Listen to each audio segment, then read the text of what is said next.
আজকে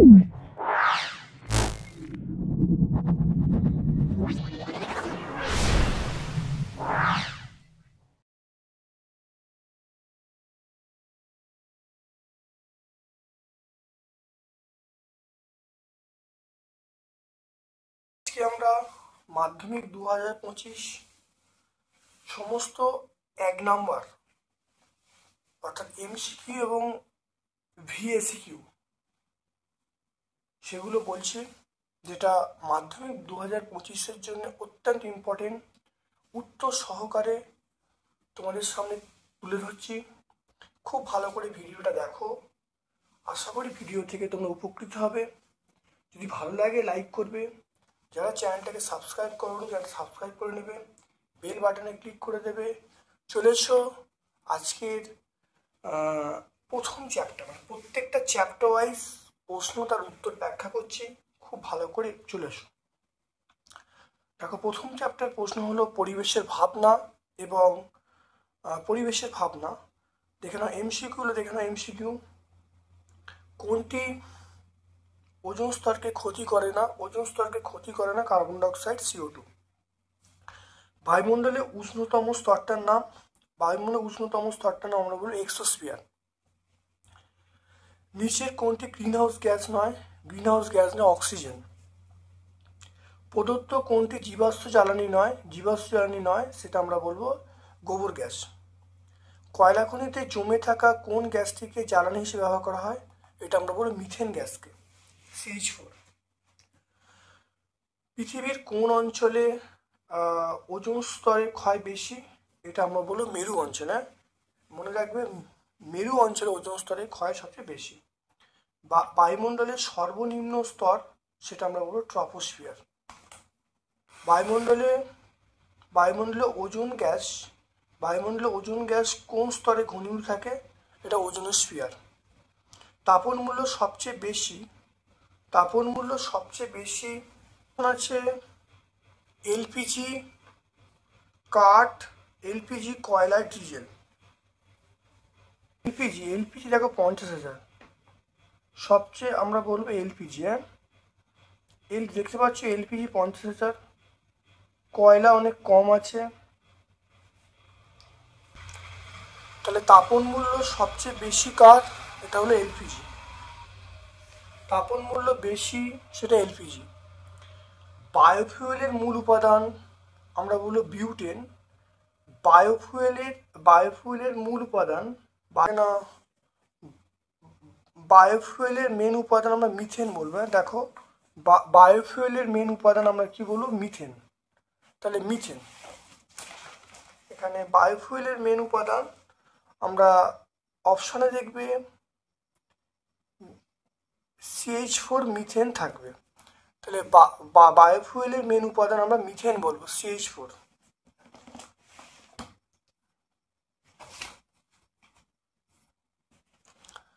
তারপর দেখো, বায়ুমণ্ডলে কোন স্তরে শান্তমণ্ডল আমরা বলবো স্ট্র্যাটোস্ফিয়ার। তাহলে বায়ুমণ্ডলে কোন স্তর শান্তমণ্ডল? সেটা হলো স্ট্র্যাটোস্ফিয়ার। বায়ুমণ্ডলে কোন স্তরে মেরুজ্যোতি দেখা যায়? দেখো, মেরুজ্যোতি দেখা যায়, দেখে নাও, সেটা আমরা বলবো আয়নোস্ফিয়ার বলবে। মেরুজ্যোতি দেখা যায়, সেটা আয়নোস্ফিয়ার। তারপরে দেখো, পৃথিবীর রক্ষা কবচ কাকে বলা হয়? পৃথিবীর রক্ষা কবচ আমরা বলবো ওজোন স্তরকে বলবো। সিএফসির পুরো অর্থ কি? সিএফসির পুরো নাম হলো ক্লোরোফ্লুরোকার্বন। ক্লোরোফ্লুরোকার্বন। তারপরে পৃথিবীর গড় উষ্ণতা বৃদ্ধির বৈজ্ঞানিক নাম কি? এটা আমরা বলবো বিশ্ব উষ্ণায়ন। তারপরে দেখে নাও, বায়ুমণ্ডলে কোন স্তরে বেতার তরঙ্গ প্রতিফলিত হয়?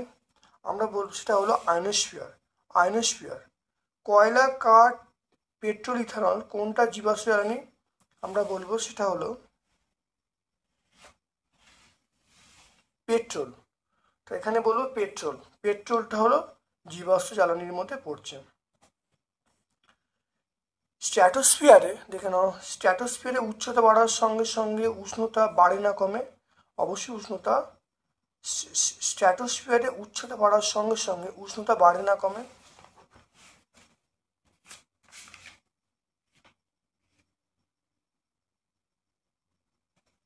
এটা আমরা বলবো উষ্ণতা বাড়ে, তাহলে উষ্ণতা অবশ্যই বৃদ্ধি পায়। তারপরে দেখো পেট্রোলিয়াম থেকে প্রাপ্ত কঠিন জ্বালানির নাম।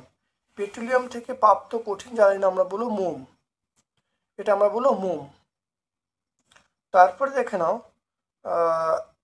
এটা দেখে নাও ভালো করে, ওজোন, ওজোন স্তর সূর্য থেকে আগত কোন রশ্মি ভূপৃষ্ঠে আপাতনকে প্রতিফলিত করে? ইউভি রশ্মি, ইউভি রশ্মি। তারপরে দেখো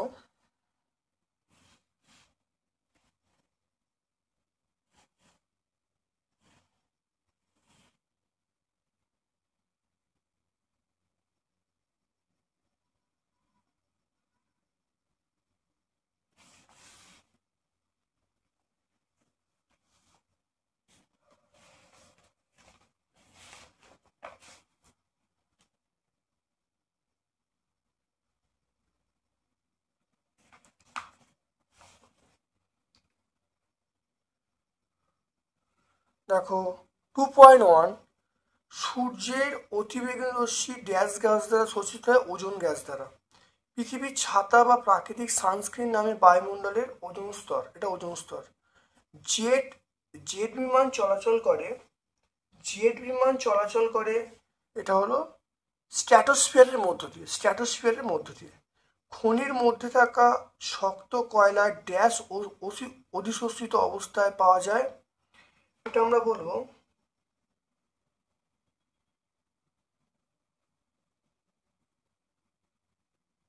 মিথেন। হ্যাঁ, এটা হলো মিথেন, কয়লার মিথেন, তাহলে কয়লায় মিথেন অধিশোষিত অবস্থায় পাওয়া যায়।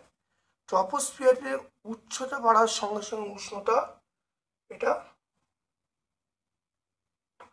উচ্চতা বাড়ার সঙ্গে সঙ্গে উষ্ণতা ট্রপোস্ফিয়ার, এটা হলো কমে, এটা হলো কমে। তাহলে সবগুলো উত্তর হয়ে গেল। তারপর দেখো, তারপর দেখো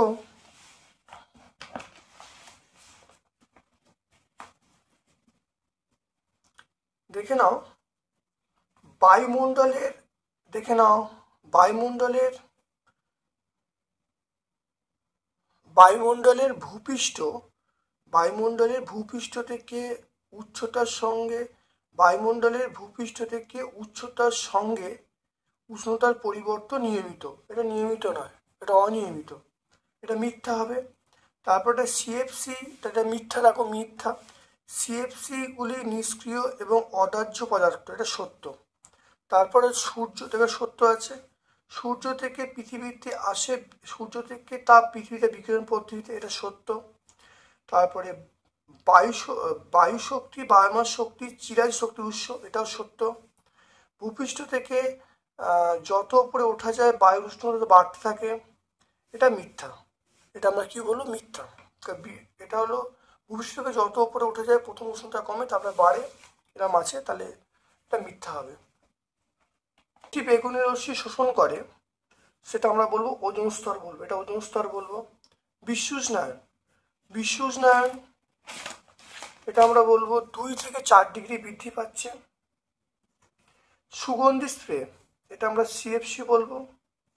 আর গ্রিন হাউস গ্যাস নয়, সেটা হলো N2O2।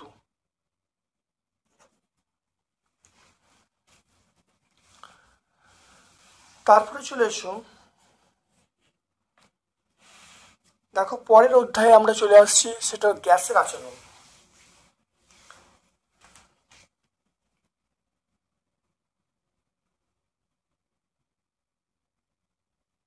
দেখো নিচের কোনটি চাপের একক?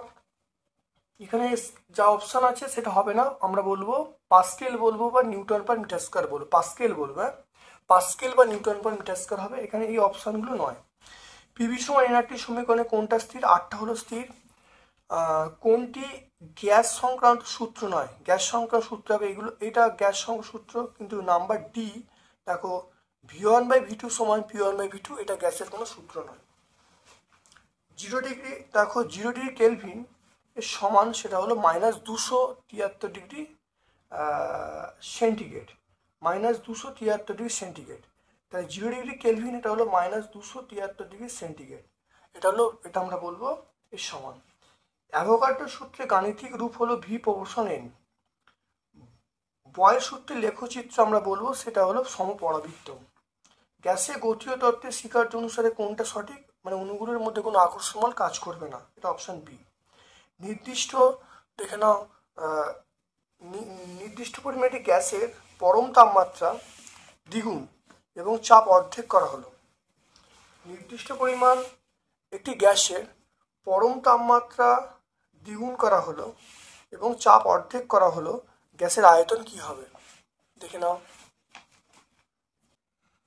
আমরা জানি 1.8 দেখে নাও, তাহলে P1V1/T1 সমান আমরা বলবো P2V2/T2 দেখে নাও।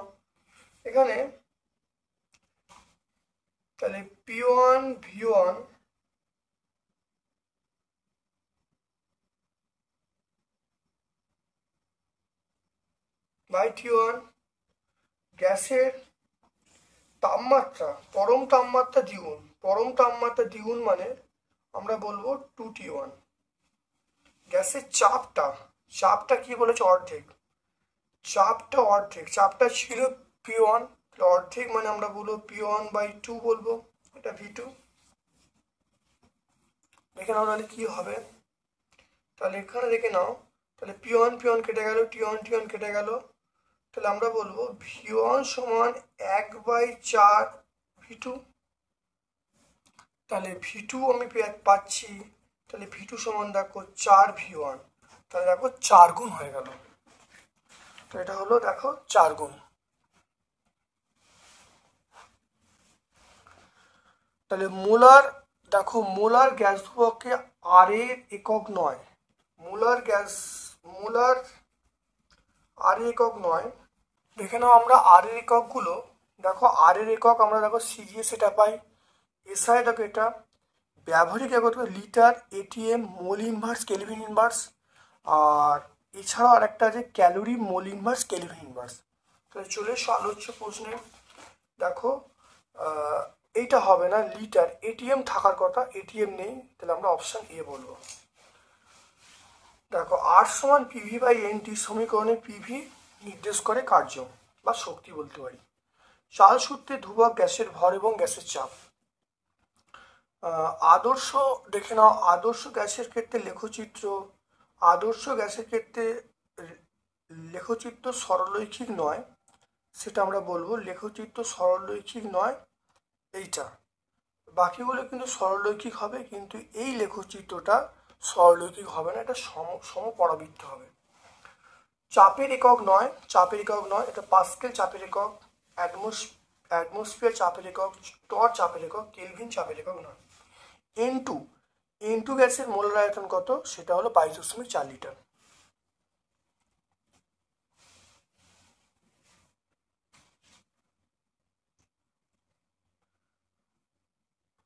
দেখে নাও বিভাগ খ, দেখো বিভাগ ক্ষয়ে চলে এসো, সেটা হলো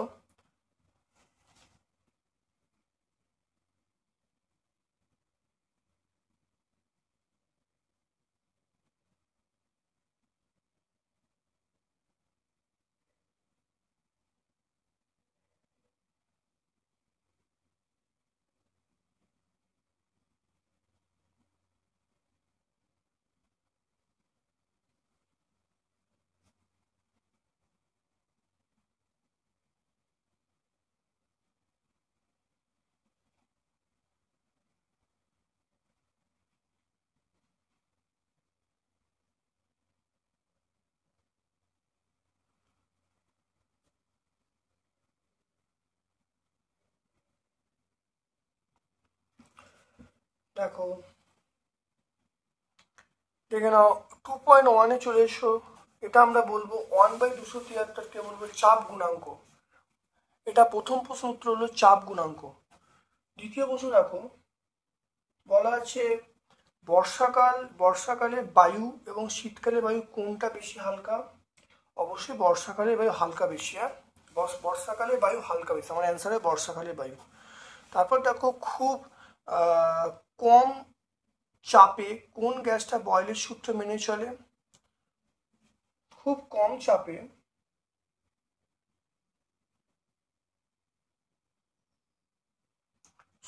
খুব কম চাপে কোন গ্যাসটা বয়লের সূত্র মেনে চলে? সেটা আমরা বলবো H2 বা হাইড্রোজেন বলবো। পরম শূন্য উষ্ণতায় আদর্শ গ্যাসের চাপ কত? পরম শূন্য উষ্ণতায়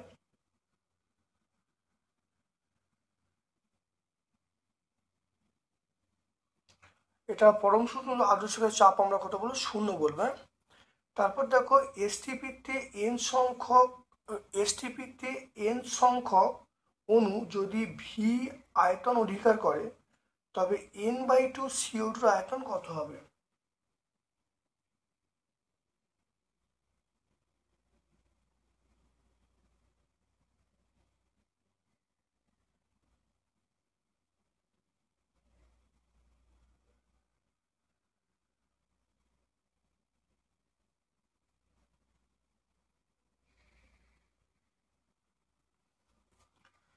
দেখে নাও, N/2 তাহলে আয়তন V/2 হবে, হ্যাঁ।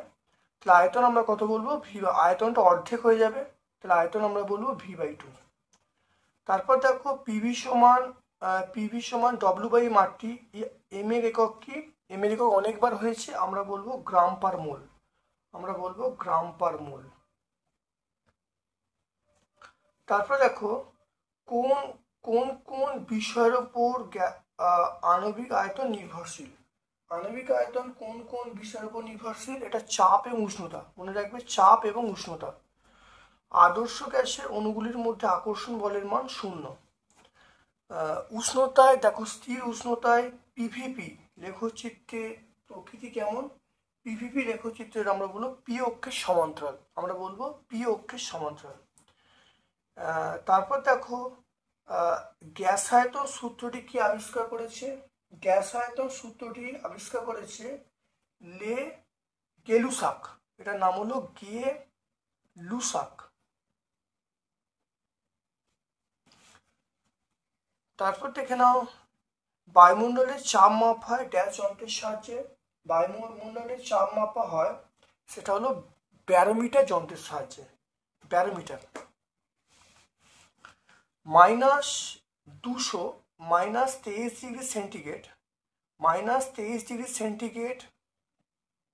কে -23 ডিগ্রি সেন্টিগ্রেডকে কেলভিন স্কেলে প্রকাশ করা হয়। -23 ডিগ্রি সেন্টিগ্রেডকে কেলভিন স্কেলে প্রকাশ করলে কত হবে?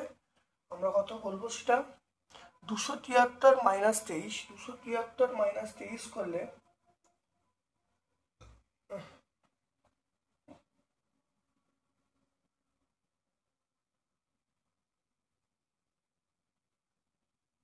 250, হ্যাঁ। এটা আমরা বলবো 250 কেলভিন বলবো। সর্বপ্রথম অণুর ধারণা কে দেন? এটা হলো অ্যাভোগাড্রো প্রথম অণুর ধারণা দেন। এনটিপিতে সকল গ্যাসের মোলার আয়তন আমরা বলবো সেটা হলো 22.4 লিটার। আর্দ্র বায়ু শুষ্ক বায়ু অপেক্ষা এটা আমরা বলবো হালকা। আর্দ্র বায়ু শুষ্ক বায়ু অপেক্ষা আমরা বলবো হালকা।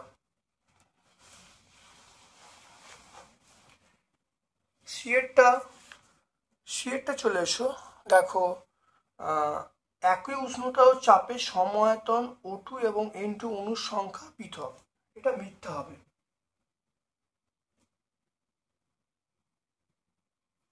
এটা আমরা মিথ্যা বলবো।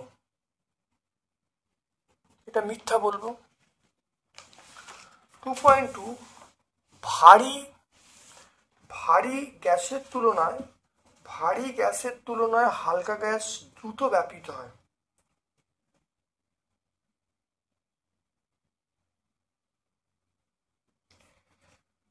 এটা আমরা বলবো সত্য, এটা সত্য বলবো।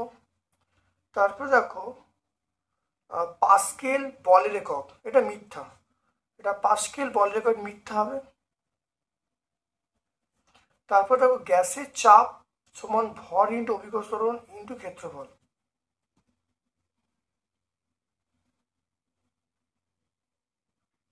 এটা মিথ্যা, এটা মিথ্যা হবে। তবে আর এগুলো মিথ্যা। 2.5 হলো আর, আর এর মান গ্যাসের রাসায়নিক প্রকৃতির উপর নির্ভর করে না, আর এর মান গ্যাসের রাসায়নিক প্রকৃতির উপর নির্ভর করে না।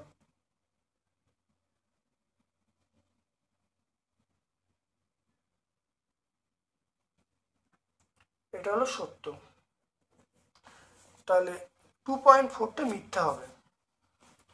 তারপর দেখো চলে এসো, দেখো এখানে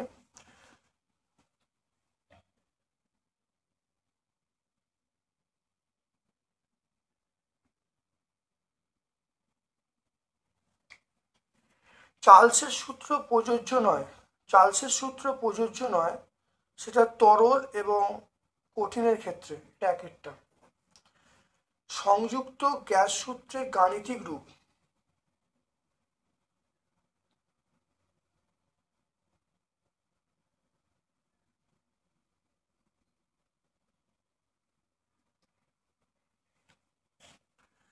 গাণিতিক রূপ দেখে নাও, সংযুক্ত গ্যাস সূত্রের গাণিতিক রূপ আমরা ডি এরটা বলবো, পিভি/টি সমান ধ্রুবক, কেলভিনের স্কেলে পরম তাপমাত্রা, কেলভিনের স্কেলে পরম তাপমাত্রা 273 কেলভিন, আর আর এর মাত্রা হলো mL² T⁻⁻2 n⁻⁻1 θ⁻⁻1, এটা 4 নম্বরটা।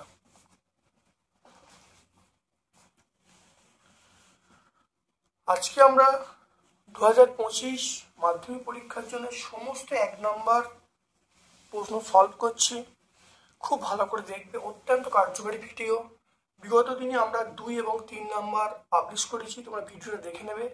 আজকে আমরা সব 1 নম্বর, প্রত্যেকটা চ্যাপ্টার ওয়াইজ আমরা 1 নম্বরগুলো পাবলিশ করছি, তার মধ্যে এমসিকিউ এবং ভিএসকিউ আছে, দেখে নাও। চলে এসো আমাদের পরের অধ্যায়, পরের 3 নম্বর যে টপিকটা সেটা হলো রাসায়নিক গণনা।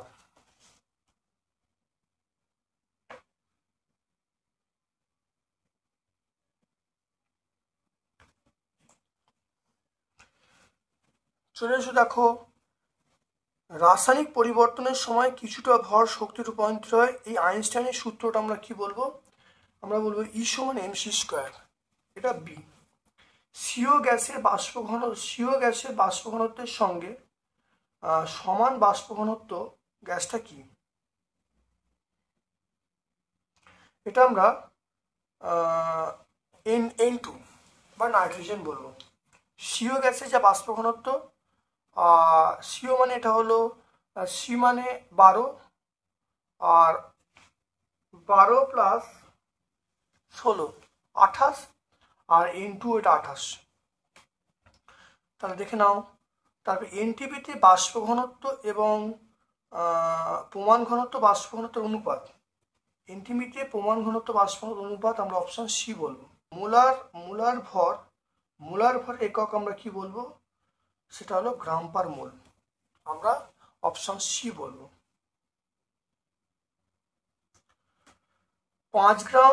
5 গ্রাম CH3 উত্তপ্ত করলে ভরের কত হ্রাস ঘটবে,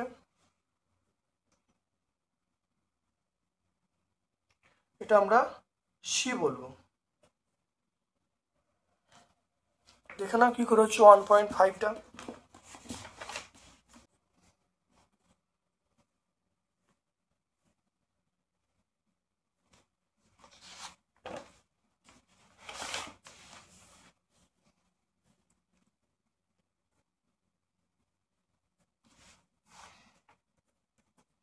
দেখে নাও, CO3 যেটাকে উত্তপ্ত করা হয়, তাহলে CO প্লাস CO2, এটা আমরা বলবো 100 গ্রাম, এটা বলবো 44 গ্রাম, তাহলে 100 গ্রাম CaCO3 থেকে CO2 উৎপন্ন হয়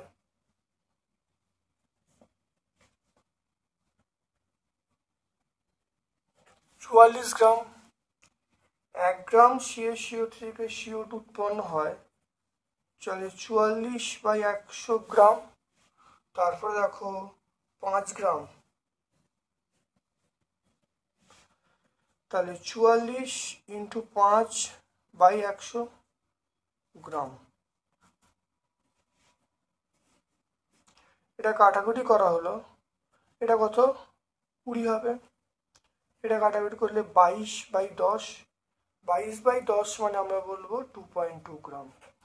আমরা কত পাবো 2.2। দেখে নাও অ্যান্সারটা হবে 2.2।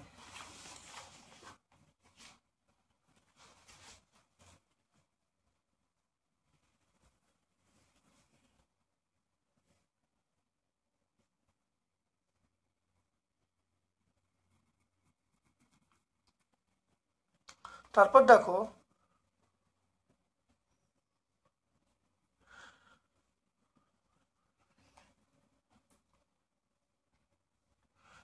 দেখো এক মোল এক মোল O2 সঙ্গে সম্পূর্ণ বিক্রিয়া করে CO2 কতগুলো অংশগ্রহণ করবে।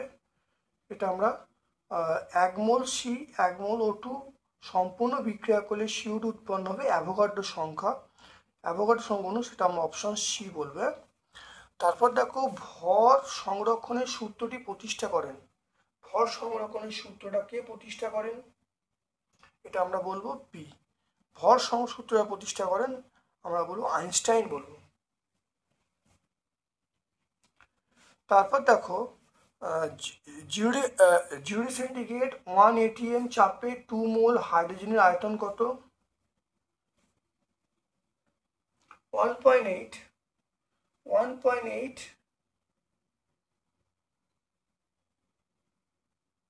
এটা আমরা ডি বলবো।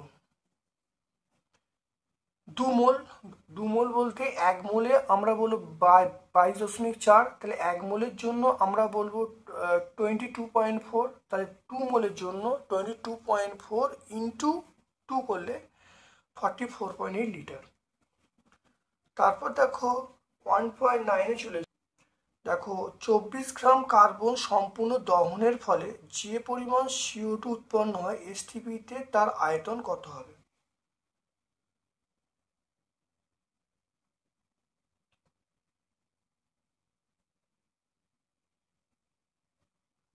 এটা আমরা কত পাবো 12 গ্রাম, তাহলে 12 গ্রাম দহনে আয়তন হলো 22.4, 24 গ্রাম মানে 2 মোল, তাহলে 2 মোলে আমরা বলবো 44.8।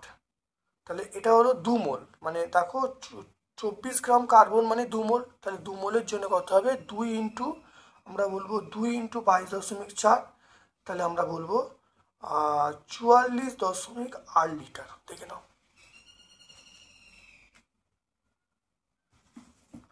ঠিক আগেরটাও, এটা হয়েছে 2 ইন্টু 22.4, এটা হলো 44.8 লিটার।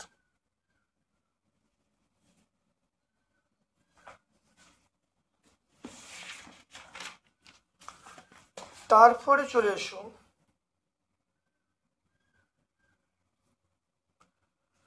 একটি গ্যাসের বাষ্প ঘনত্ব 16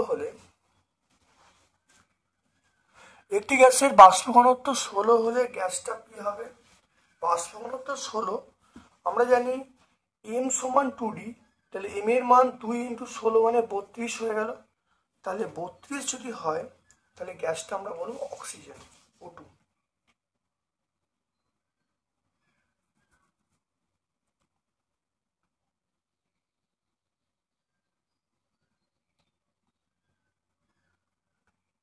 তারপর দেখো কোন ক্ষেত্রে অণুর সংখ্যা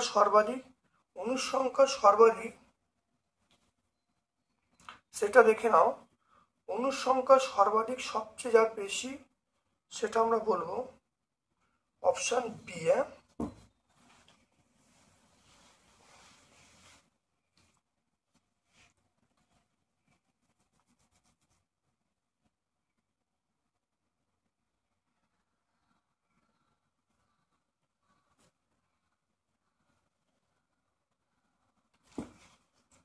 এটা দেখো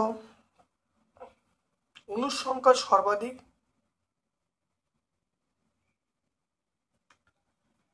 এটা বোঝার নিয়ম দেখে নাও।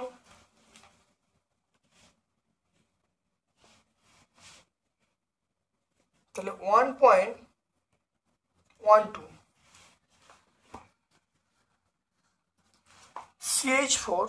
CH4 মানে দেখো CH4 মানে আমরা দেখো বলছি CH4 মানে অপশন এ দেখো, তাহলে 16, তাহলে 4/16 ইন্টু অ্যাভোগাড্রো সংখ্যা। অপশন বি দেখো CO2 মানে আমরা বলবো 44/43 ইন্টু অ্যাভোগাড্রো সংখ্যা। সি মানে 1/2 ইন্টু অ্যাভোগাড্রো সংখ্যা। ডি মানে সালফার মানে 64, তাহলে 40/64 ইন্টু অ্যাভোগাড্রো সংখ্যা।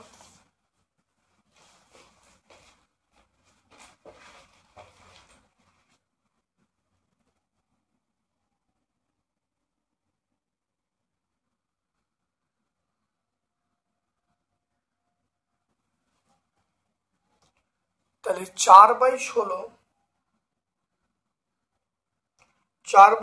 মানে 0.25 N।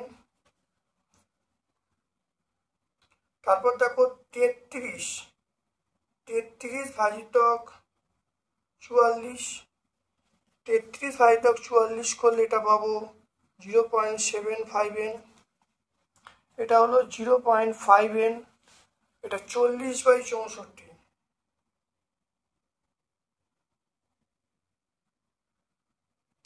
এটা হবে 0.625 N। তাহলে দেখো সবচেয়ে বড় দেখো এটা 0.25, দেখো 0.75, 0.5, 0.625, তাহলে আমরা সবচেয়ে বড় পাচ্ছি অপশন বি। তাহলে আমরা আলোচ্য প্রশ্নের উত্তর আমরা কি চলে আসবো, আলোচ্য প্রশ্নের উত্তর আমরা বলবো অপশন বি। দেখে নাও, তাহলে আমরা চলে আসছি অপশন বি এ।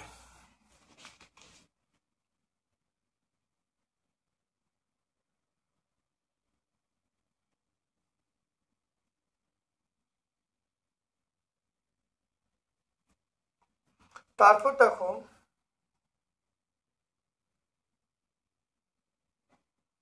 এনটিপিতে প্রমাণ ঘনত্ব বাষ্প ঘনত্বের মধ্যে অনুপাত, এটা অপশন সি বলবো। তারপর দেখো মিথেনের আণবিক ওজন 16 হলে বাষ্প ঘনত্ব কত হবে, এটা হলো 2 দিয়ে ভাগ হবে, তাহলে 8 হবে।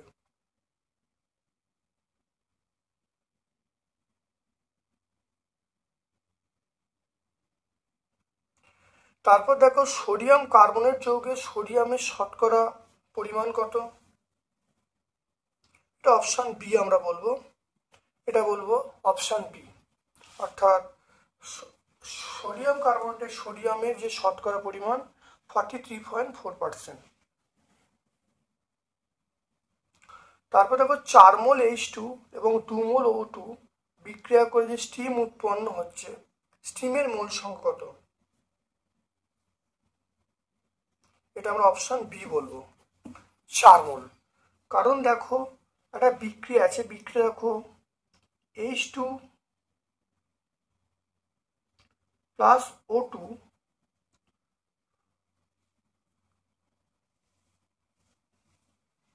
এটা হলো H2O, এটা 2 বলবো, এটা 2 বলবো। এবারে দেখো 4 মোল H2, তাহলে 4 মোল এখানে, তাহলে 2 মোল H2-র জন্য স্টিম উৎপন্ন হচ্ছে 2 মোল।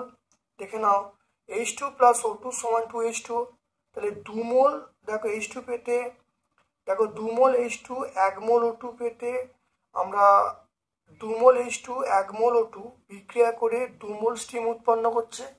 তাহলে এবার 4 মোল H2 এবং 2 মোল O2 পাওয়ার জন্য স্টিমের মোল সংখ্যা কত হবে? 2 × 2 মানে 4 হবে। তাহলে অ্যান্সার আমরা কি বলবো? অপশন বি বলবো।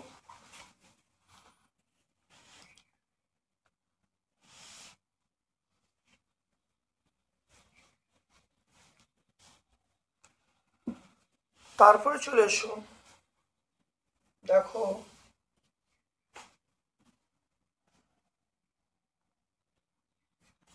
আমরা চলে আসছি চতুর্থ ভাবমূলে। চতুর্থ ভাবমূল, তামার তাপ পরিবাহিতাঙ্ক বলা হচ্ছে 0.92।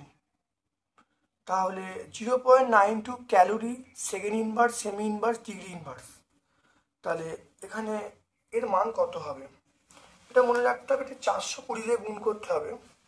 0.92 তাকে আমরা 420 দিয়ে গুণ করবো। এটা সূত্র আছে একটা,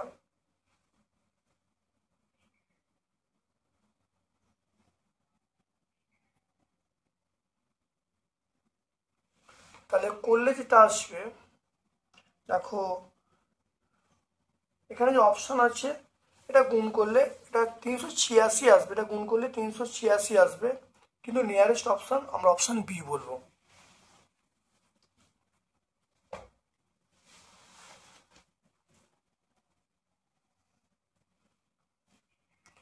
তারপর দেখো 1.2 চলে এসো।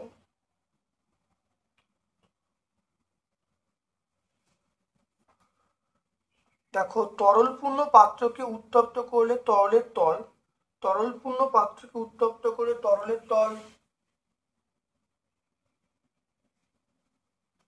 এটা দেখো প্রথমে কিছুটা কমে তারা আবার বাড়ে, তাহলে অপশান ডি বলবো।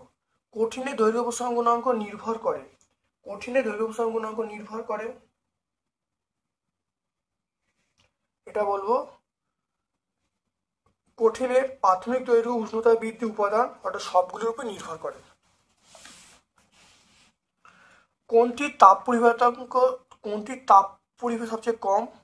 তাপ 0.5 চলে এসো। 1.5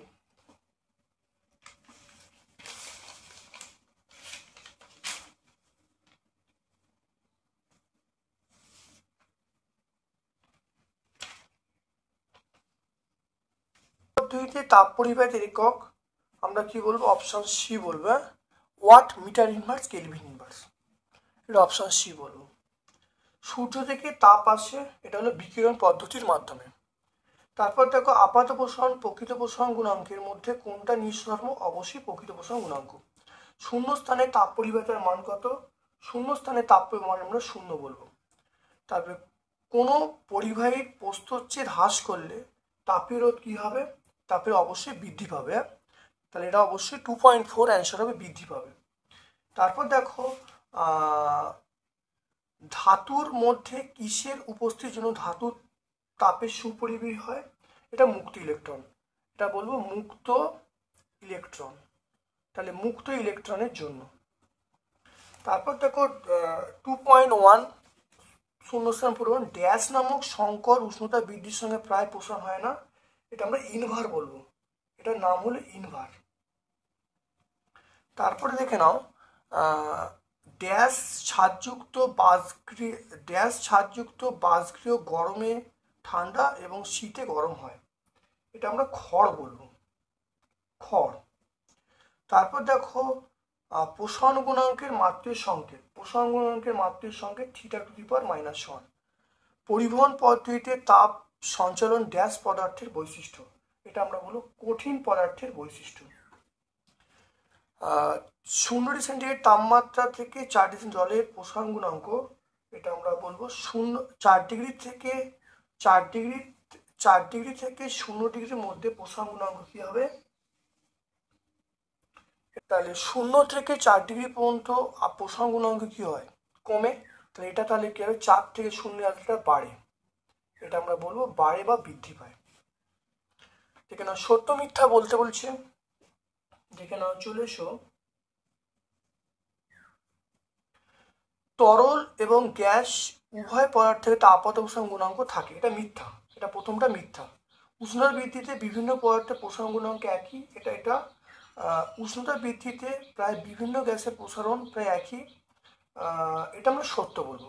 তাহলে এটা প্রথমটা মিথ্যা, তারপর সত্য। তারপর দেখো তাপ পরিবহন প্রক্রিয়ায় কোনো মাধ্যম লাগে না। তাপ পরিবহন তাপ পরিবহন তাপ পরিবহন পদ্ধতিতে এটা মিথ্যা, মানে মাধ্যম লাগে, এটা অবশ্যই মাধ্যম লাগে, এটা আমরা কি বলবো, এটা মাধ্যম লাগে, এটা মিথ্যা হবে। তারপর দেখো ক্যালোরি সেকেন্ড ইনভার্স সেমি ইনভার্স ডিগ্রি ইনভার্স সমান 420 watt metre inverse kelvin inverse, এটা সত্য। তারপর দেখো ধাতু স্কেল তৈরি করার জন্য ইস্পাত উপযুক্ত, এটা আমরা বলবো মিথ্যা বলবো। তাহলে আমরা কি বলছি দেখো, প্রথমটা দেখে নাও, প্রথমটা মিথ্যা, তারপরটা সত্য, তারপরে মিথ্যা, 2.1টা মিথ্যা, 2.2টা সত্য, 2.3টা মিথ্যা, 2.4টা আমরা সত্য বলবো, 2.5টা মিথ্যা। এরপর দেখে নাও সর্বাপেক্ষা সুপরিবাহী পদার্থ। সর্বাপেক্ষা সুপরিবাহী পদার্থ, এটা আমরা বলবো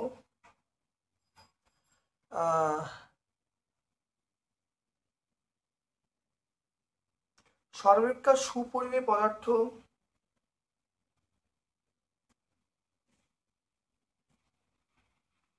এটা আমরা বলবো অপশন, এটা এক একটা বলবো গ্লাস উল। আদর্শ অন্তরকের তাপ পরিবাহিতাঙ্কের মান, এটা আমরা 0 বলবো। তারপরে এটা থিটা মানে CO2/কিউ, এই রাশিটা কি নির্দেশ করে, উষ্ণতার নতি নির্দেশ করে, এটা উষ্ণতার নতি নির্দেশ করে, এটা আমরা এটা বলবো অপশান ডি বলবো। এটা উষ্ণতার নতি বলতে এটা কিউ না হয়, এটা ডি লিখলে ভালো হতো, অপশান ডি। আর তাপ প্রবাহের একক আমরা বলবো তাপ প্রবাহ ডব্লিউ।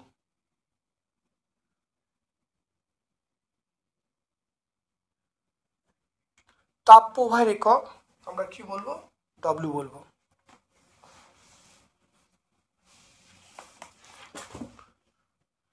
এরপরে চলে এসো আলোয়। দেখো আলোয় চলে এসো, পঞ্চম ভাবমূলে চলে এসো আলো।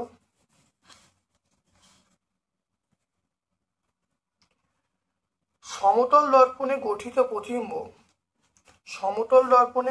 প্রতিবিম্ব আমরা এখানে পাবো সর্বদা অসৎ হবে। আলোকরশ্মি কোনো সমতল মাধ্যমে 30 ডিগ্রি কোণে আপতিত হলে চ্যুতিকোণের মান কত হবে, এটা আমরা বলবো সমতল দর্পণে আলোকরশ্মি 30 ডিগ্রি কোণে আপতিত হলে চ্যুতিকোণের মান কত হবে,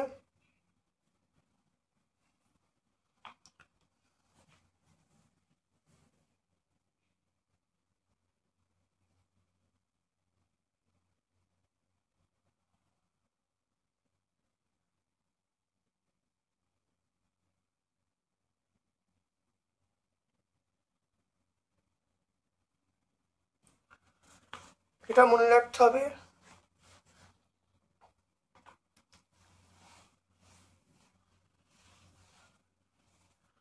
তাহলে 180 - 2i, 180 - 2i করলে তাহলে 180 থেকে, মানে এটা হলো আপাতন কোণের মান 30 ডিগ্রি, তাহলে 180 থেকে, তাহলে 30 × 2 করলে 60, 180 থেকে 60 বাদ দিলে 120, তাহলে আমরা অপশান ডি বলবো। তারপর চলে এসো কোন দর্পণের দৃশ্যমান সবচেয়ে বেশি, এটা আমরা বলবো অপশান বি সমতল দর্পণ। উত্তল দর্পণে প্রতিফলিত রশ্মিগুচ্ছ, এটা আমরা বলবো উত্তল দর্পণে প্রতিফলিত রশ্মিগুচ্ছ কেমন হবে, এটা বি ও অপসারী হবে। অবতল দর্পণে বক্রতাকেন্দ্রী বস্তুর আকারে প্রতিবিম্ব কোথায় গঠিত হবে, এটা বলবো বক্রতাকেন্দ্রে গঠিত হবে। উত্তল লেন্সে গঠিত প্রতিবিম্ব সৎবিম্ব,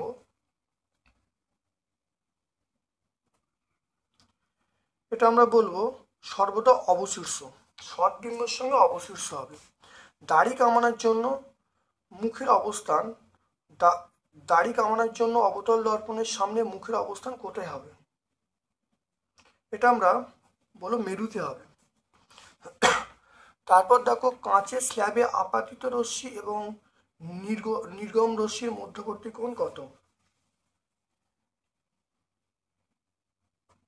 এটা আমরা বলবো 0 ডিগ্রি। কোন আলোর প্রতিসরাঙ্ক সবচেয়ে বেশি? সবচেয়ে বেশি যে আলোর প্রতিসরাঙ্ক বেশি সেটা আমরা বলবো প্রতিসরাঙ্ক বেশি সবচেয়ে যে আলোর, সেটা আমরা বলবো নীল বলবে। আলোর প্রতিসরণের জন্য দায়ী, আলোর প্রতিসরণের দায়ী এটা দেখে নাও। আলোর প্রতিসরণের দায়ী হলো বিভিন্ন মাধ্যমে, শব্দের বিভিন্ন। আলোক রশ্মি বায়ু থেকে কোনো তরলে 45 ডিগ্রি কোণ আপাতিত হলে প্রতিসরণ কোণ বলা আছে 30 ডিগ্রি। তাহলে প্রতিসরাঙ্ক কত হবে? এটা আমরা অপশান এ বলবো, √2 বলবো।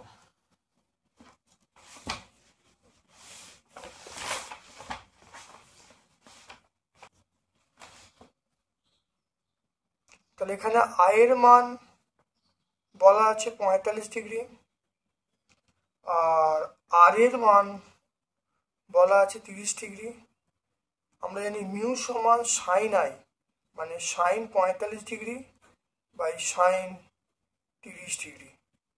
সাইন 45 ডিগ্রি, সাইন 45 মানে 1/√2, সাইন 30 মানে হাফ, তাহলে 1/√2 ইন্টু 2/1, তাহলে 1/√2 ইন্টু √2 ইন্টু √2 বাই 1, √2 কেটে গেল, তাহলে আমরা √2 পেয়ে গেলাম। তাহলে মিউ এর মান পেয়ে গেলাম √2। তাহলে তাহলে এখানে দেখে না মিউ এর মানটা আমরা √2 পেয়ে গেলাম। তাহলে এখানে আমরা কি করব? তাহলে অপশান পেয়ে যাবো, অপশান এ পেয়ে যাবো, অপশান এ। তাহলে মানুষের চোখে রেটিনায় যে প্রতিবিম্ব গঠিত হয় তার প্রকৃতি কেমন?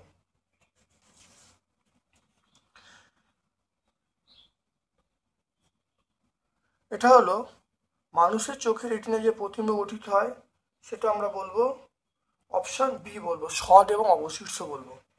প্রদত্ত কোন বর্ণের আলোক রশ্মির মধ্যে কোনটির বিক্ষেপণ সবচেয়ে কম? বিক্ষেপণ সবচেয়ে কম আমরা অপশান এ বলবো, হলুদের বিক্ষেপণ কম হবে। আলোক কেন্দ্রটি আছে রশ্মির বিচ্যুতি করতে হবে, এটা আমরা বিচ্যুতি বলবো অপশান এ 0 ডিগ্রি। একটি বস্তুকে লাল আলোতে কালো এবং সাদা আলোতে সবুজ দেখায়, বস্তুটির রং কেমন হবে? এটা আমরা বলবো একটি বস্তুকে লাল আলোতে কালো এবং সাদা আলোতে সবুজ দেখায়, তাহলে আমরা কি বলবো? তাহলে বস্তুটি হবে সবুজ। তাপমাত্রা বৃদ্ধি পেলে, দেখে নাও, তাপমাত্রা বৃদ্ধি পেলে কোনো মাধ্যমে পরম প্রতিসরাঙ্ক কি হবে? সেটা হবে তাপমাত্রা বৃদ্ধি পেলে কোনো পরম প্রতিসরাঙ্ক হ্রাস পাবে। তারপর দেখে নাও কোনো মাধ্যমে বেগ যদি ভি হয়, শূন্য মাধ্যমে বেগ সি হয়, তাহলে প্রতিসরাঙ্ক মিউ সমান, তাহলে প্রতিসরাঙ্ক আমরা কি বলবো? এটা বি বলবে। আমরা প্রতিসরাঙ্ক আমরা জানি প্রতিসরাঙ্ক মিউ সমান আমরা বলবো সি বাই ভি, তাহলে প্রতিসরাঙ্ক আমরা বলবো মিউ সমান সি বাই ভি।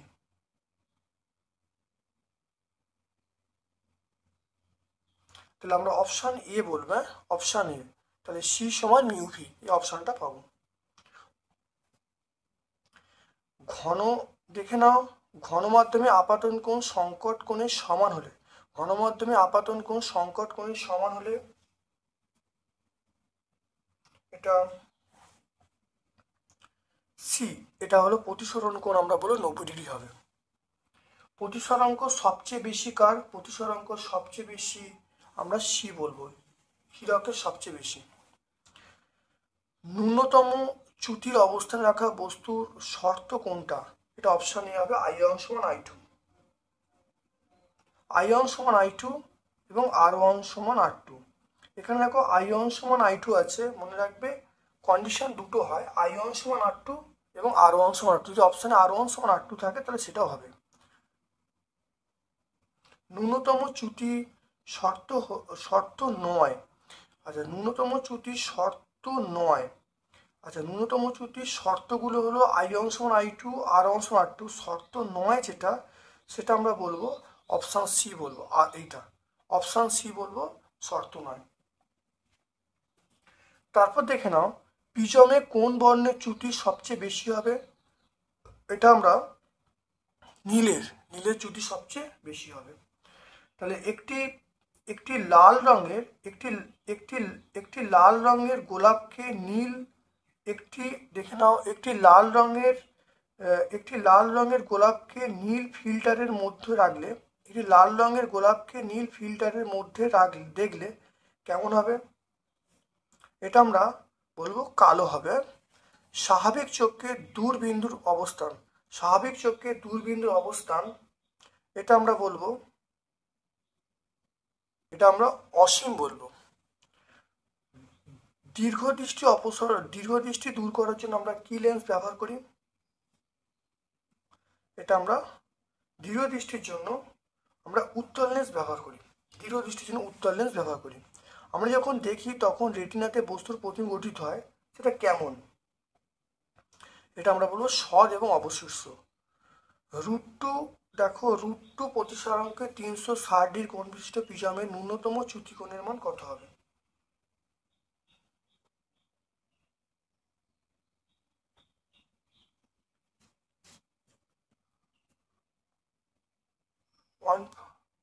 এটা আমরা বলবো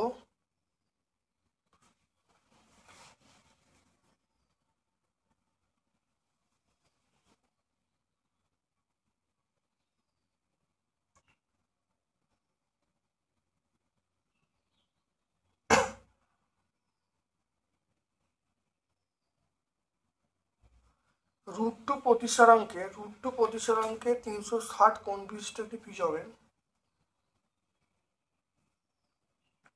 এটা 360, এটা গন্ডগোল আছে, এই কোশ্চেনটা ঠিক নেই। 1.17, এই কোশ্চেনটা ঠিক নেই। দেখো, একটি উত্তল লেন্সে বস্তু দূরত্ব এবং প্রতিবিম্ব দূরত্বের মান যদি 10 এবং 20 হয়, তাহলে রৈখিক বিবর্তন কত হবে? এটা হলো, আমরা বলবো এম মানে আমরা বলবো V/U। তাহলে ভি এর মান 20/10 মানে 2 হবে, অপশান বি বলবো। দন্ত চিকিৎসায় আমরা বলবো সেটা হলো ব্যবহার করে অবতল দর্পণ। দন্ত চিকিৎসা আমরা ব্যবহার করব অবতল দর্পণ।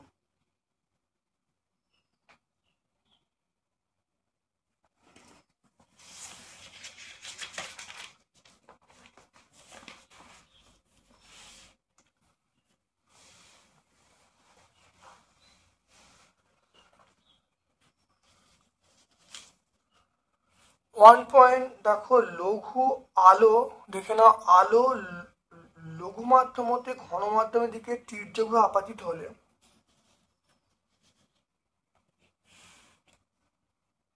সেটা হলো অবিলম্বের দিকে সরে যায়।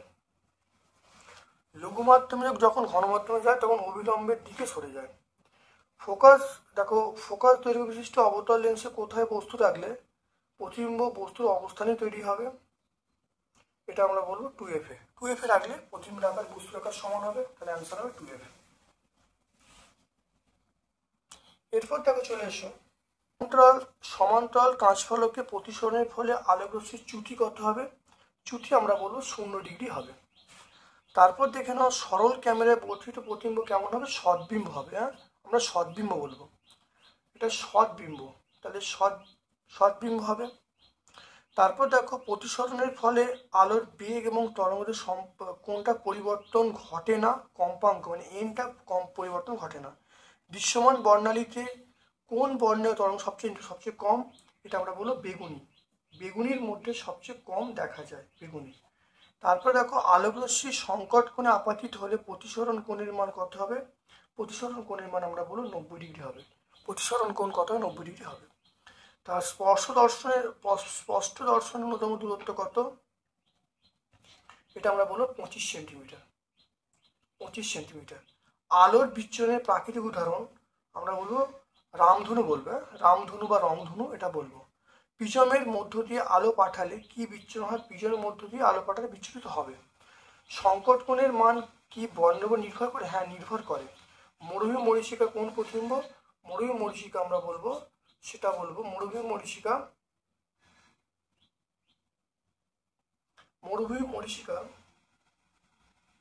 এটা হলো কি প্রতিবিম্ব না, এটা মরুভূমি মরীচিকা, এটা হলো প্রতিকৃত প্রতিবিম্ব, অবশ্যই প্রতিবিম্ব।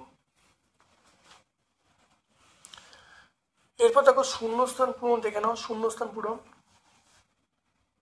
দেখো, প্রতিসরণের ড্যাশ সূত্রকে স্নেলের সূত্র বলা হয়। এটা দ্বিতীয় সূত্রকে, সেকেন্ড লিখছি দ্বিতীয় সূত্রকে। জল থেকে কাঁচে প্রবেশ করলে আলোর বেগ ড্যাশ হয়। জল থেকে কাঁচে প্রবেশ করলে আলোর বেগ এটা আমরা কমে বলবো, কমে যায়। প্রিজমের মধ্য দিয়ে ড্যাশ আলো পাঠালে বিচ্ছুরণ হয় না। প্রিজমের মধ্য দিয়ে একবর্ণী আলো পাঠালে, প্রিজমের মধ্য দিয়ে একবর্ণী আলো পাঠালে বিচ্ছুরণ হয় না। তরঙ্গ দৈর্ঘ্য বাড়লে কম্পাঙ্ক কি হবে? তরঙ্গ দৈর্ঘ্য বাড়লে কম্পাঙ্ক কমবে। এই তরঙ্গ দৈর্ঘ্য বাড়লে প্রতিসরাঙ্ক কমবে বা কমে। সমান্তরাল কাঁচফলকের ফোকাস দৈর্ঘ্য আমরা বলবো অসীম। সমান্তরাল কাঁচফলকের ফোকাস দৈর্ঘ্য আমরা অসীম বলবো। সত্য মিথ্যা বলতে বলেছে, এখানে বর্ণালী সৃষ্টির কারণ হলো আলোর বিক্ষেপণ। এটা মিথ্যা হবে, এটা মিথ্যা। কাঁচ নির্মিত কোনো লেন্সকে জলে ডোবালে ফোকাস দৈর্ঘ্য বৃদ্ধি পায়, এটা আমরা সত্য বলবো। সৌর বর্ণালীর উপস্থিত বর্ণালীগুলি হলো আমরা মিথ্যা বলবো। অবতল দর্পণে ফোকাস দৈর্ঘ্য ঋণাত্মক, অবতল দর্পণে ফোকাস দৈর্ঘ্য ঋণাত্মক, এটা সত্য বলবো। তারপর লম্বভাবে আপাতন শ্রেণীর সূত্র প্রযোজ্য, এটা মিথ্যা বলবো। তাহলে প্রথমটা আমরা 2.1 মিথ্যা, 2.2 সত্য, 2.3 মিথ্যা, 2.4 সেটা সত্য, আর 2.5টা মিথ্যা। যেহেতু লেখার আমি স্কোপ পাচ্ছি না, তাই তোমাদেরকে আমি মুখে বলে দিলাম। বিপদ সংকেত হিসাবে লাল আলো ব্যবহার করার কারণ হলো অপশান ডি, তরঙ্গ দৈর্ঘ্য বেশি।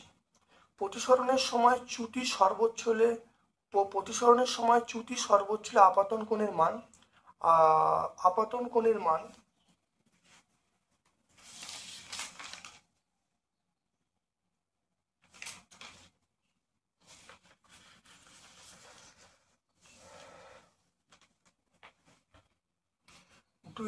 এটা আমরা আপাতন কোণের মান আমরা এটা বলবো 90 ডিগ্রি হবে। তারপর সোলার কুকারে আমরা ব্যবহার করি, অবতল দর্পণ। আর আলোক কেন্দ্র দিয়ে আলোকরশ্মির চ্যুতি কত হবে? সেটা 4 ডিগ্রি, 0 ডিগ্রি হবে, 0 ডিগ্রি। আর একটা ছক আছে, দেখে নাও।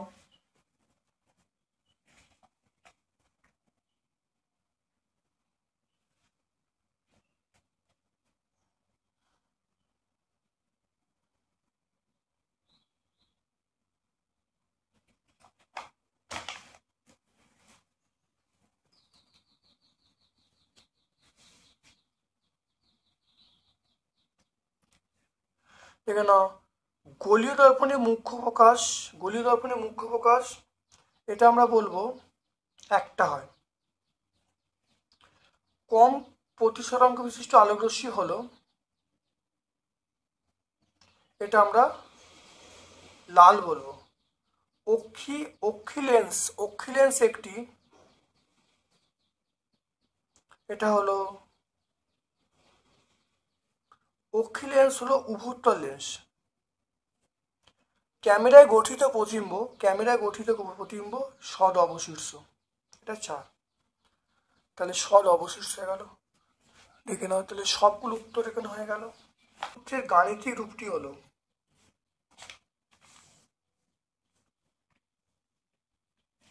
ওহমের সূত্রের গাণিতিক রূপটি হলো, এটা আমরা বলবো অপশান বি বলো, ভি সমান IR। ফিউজ তার কোন ধাতুর তৈরি? ফিউজ তার এটা বলবো PB এবং SN। ফ্যারাডের সূত্র দুটি বিবৃত করে, এটা আমরা সি বলবো তড়িৎচুম্বকীয় আবেশ। একটি আহিত বস্তুর আধানের সর্বনিম্ন মান, এটা আহিত বস্তুর আধানের সর্বনিম্ন মান হলো ইলেকট্রনের আধান 1.6 × 10⁻⁻19। সুইচ কোন তারে যুক্ত থাকে? এটা হলো লাইভ তারে। বৈদ্যুতিক জেনারেটরে কোন সূত্র প্রয়োগ করা হয়? এটা ফ্লেমিংয়ের ডানহস্ত নিয়ম। আমরা কি বলবো? বৈদ্যুতিক জেনারেটরে আমরা ব্যবহার করবো ফ্লেমিংয়ের, দেখে নাও তাহলে বৈদ্যুতিক তার আমরা ব্যবহার করবো ফ্লেমিংয়ের ডানহস্ত নিয়ম। বৈদ্যুতিক জেনারেটরে ফ্লেমিংয়ের ডানহস্ত নিয়ম।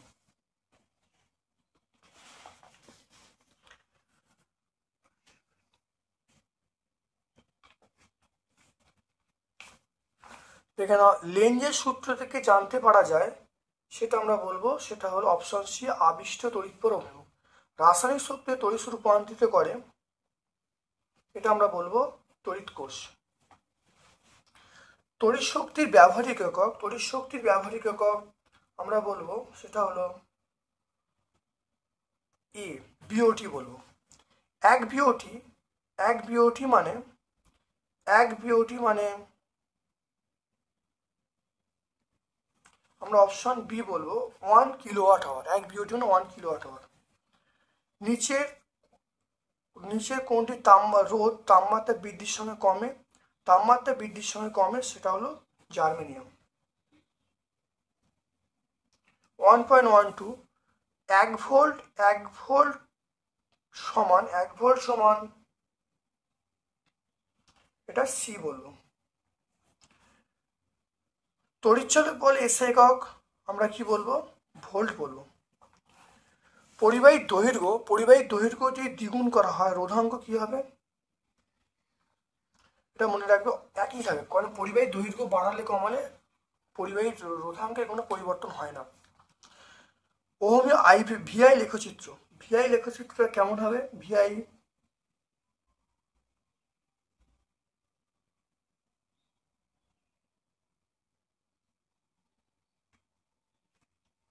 এটা অপশন বি, মূল বিন্দু সরলরেখা হবে। এক অ্যাম্পিয়ার কিসের সমতুল্য?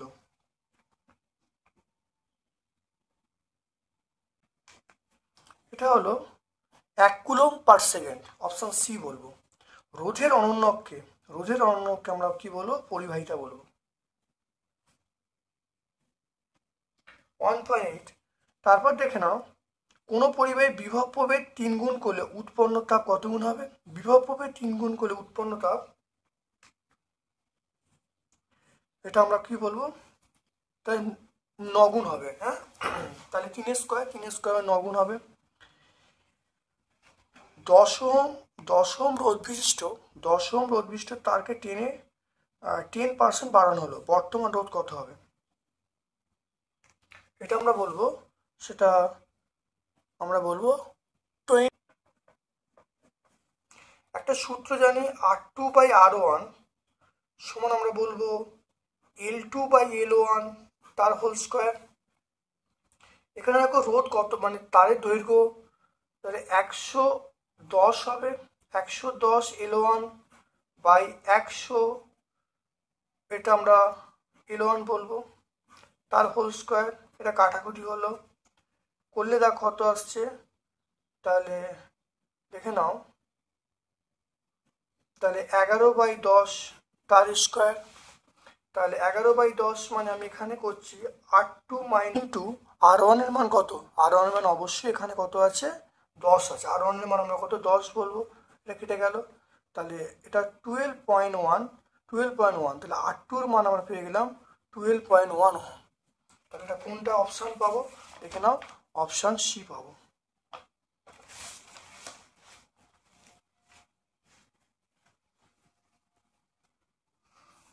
তারপর দেখো, তড়িৎ শক্তি খরচের হিসাব,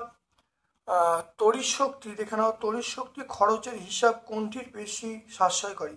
তড়িৎ শক্তি খরচের হিসেবে কোনটি বেশি তড়িৎ খরচ সাশ্রয়কারী? সেটা আমরা বলবো অপশন ডি বলবো, এলইডি।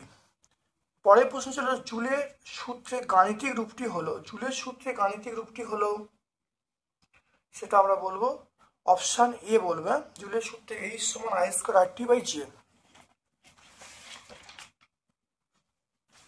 রোধাঙ্কের দেখো, রোধাঙ্কের এসআই একক দেখে নাও। রোধাঙ্কের এসআই একক আমরা কি বলবো? আমরা অপশান ডি বলবো। Option D ohm metre. তড়িৎচালক বল নির্দেশ করে, তড়িৎচালক বল এটা নির্দেশ করে কার্য। তারপর দেখো 220 ভোল্ট 40 ওয়াট এই বাতি রোধ অপশান বি হবে। বা রোধ কত হবে? Option B. তাহলে আর সমান আমরা বলবো ভি স্কোয়ার বাই পি। তাহলে ভি স্কোয়ার মানে আমরা বলবো 220 তার স্কোয়ার, পি মানে 40। তো এটা করলে কত হবে? আর এর মান দেখো পেয়ে গেলুম 220 ইন্টু 220 বাই 40। এটা কাটাকাটি হয়ে গেল। এটা কাটলে কত হবে? 11। এটা 2, এটা হলে 110 হবে। এটা কাটাকুটি করলে আমরা বলবো, তাহলে আর এর মান পেয়ে গেলুম, তাহলে পাতির রোধ পেয়ে গেলুম 1210 ওহম। তাহলে 1210 ওহম আমরা এই বাতির রোধটা পেয়ে গেলাম, 1210 ohm.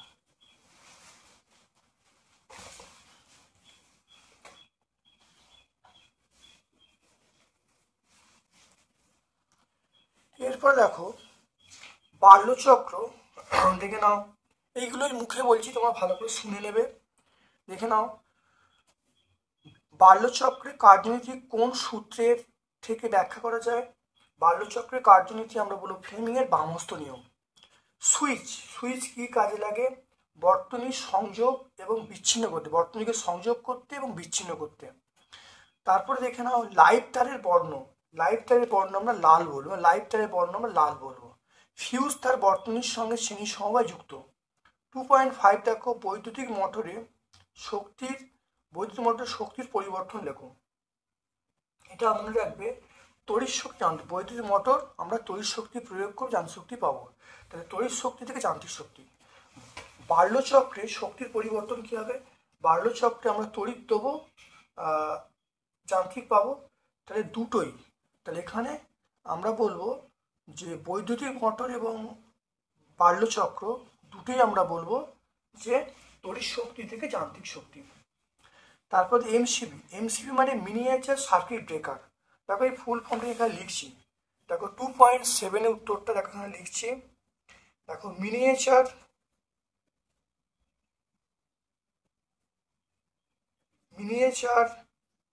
Circuit breaker. Miniature circuit breaker. তো এটা কার উত্তর? এটা 2.7 উত্তরটা হলো। ওহমের সূত্রে আইভি লেখচিত্রের প্রকৃতি হলো মূল বিন্দুগামী সরলরেখা। তারপর দেখে অ্যামিটার ভোল্টমিটারের মৌলিক পার্থক্য কি? মনে রাখবে, অ্যামিটারের সাহায্যে তড়িৎ প্রবাহ মাপি আর ভোল্টমিটারের সাহায্যে বিভব প্রবাহের মাপি। তাহলে অ্যামিটারের সাহায্যে তড়িৎ প্রবাহ মাত্রা এবং ভোল্টমিটারের সাহায্যে বিভব প্রবাহের মাপা হয়। রোধের মাত্রিয় সংকেত। দেখো লিখছি এখানে এম এল স্কোয়ার। দেখে নাও, রোধের মাত্রিয় সংকেত M L square T to the power -3 I to the power -2। তাহলে আমি এটা দেখো লিখছি 2.10 তাহলে M L square T to the power -3 I to the power -2।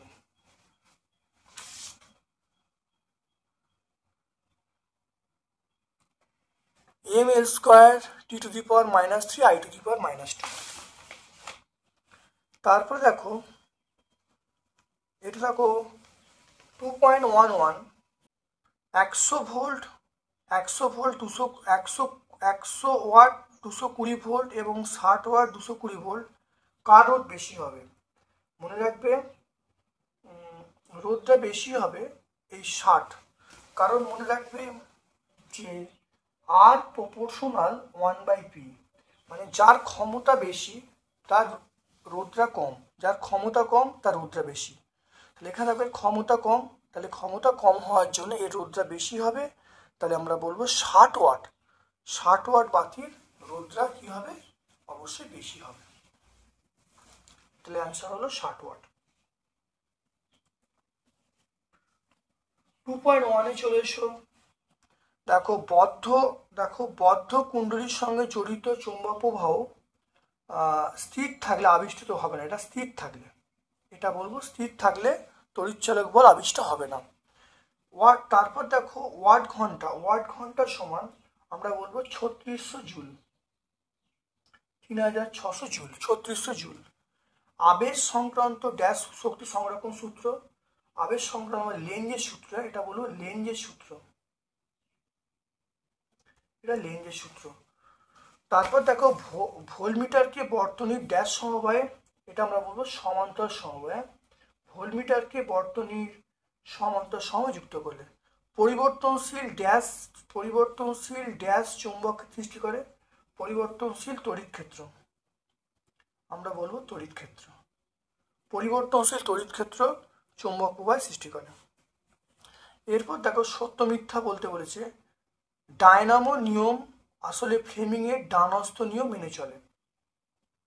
Dynamo নিয়ম এটা সত্য, প্রথমটা আমরা সত্য বলবো।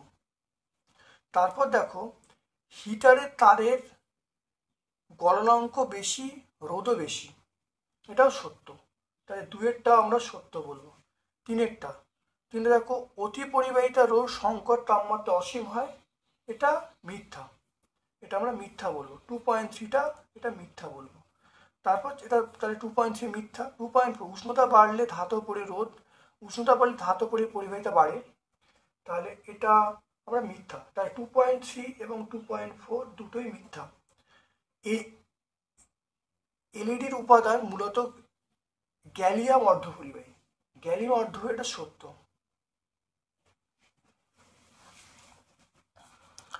তারপর দেখে নাও ফিউজ তারের উপাদান আমরা বলবো টিন এবং সীসা। পৃথিবীর বিভব আমরা বলবো 0। জার্মেনিয়াম হলো অর্ধপরিবাহী। আর চুম্বক শলাকার বিক্ষে অ্যাম্পিয়ারের সন্তরণ নিয়ম।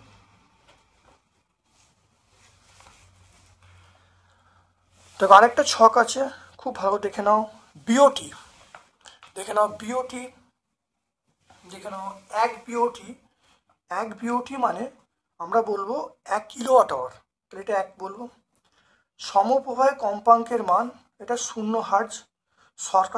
শর্ট সার্কিটের সময় বর্তনীতে তড়িৎ প্রবাহ খুব বেড়ে যায়। আর রোধাঙ্কের মান সবচেয়ে বেশি হয়, সেটা হলো অন্তরকের।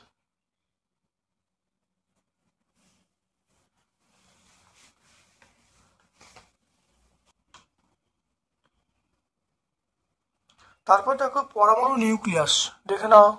পরমাণু নিউক্লিয়াস দেখো সপ্তম ভাবমূল চলে এসো। পরমাণু নিউক্লিয়াস একটি তেজস্ক্রিয় গ্যাস হলো, এটা আমরা বলবো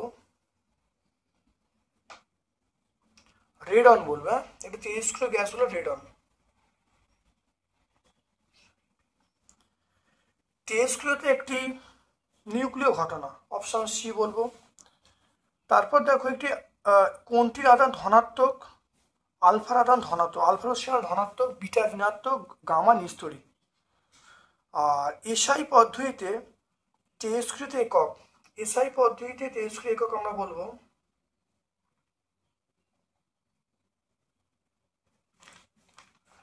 এটা আমরা বলবো বেকারেল বলবো। এসআই পদ্ধতিতে তেজস্ক্রিয় আমরা বলবো বেকারেল।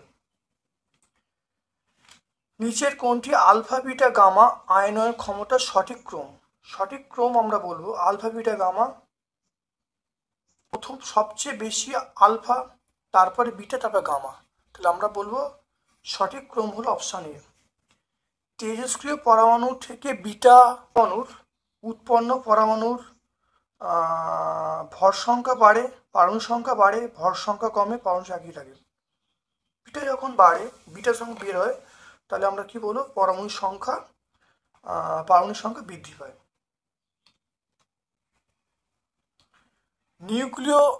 নিউক্লিয় বিভাজন প্রক্রিয়া একটি অপব্যবহার।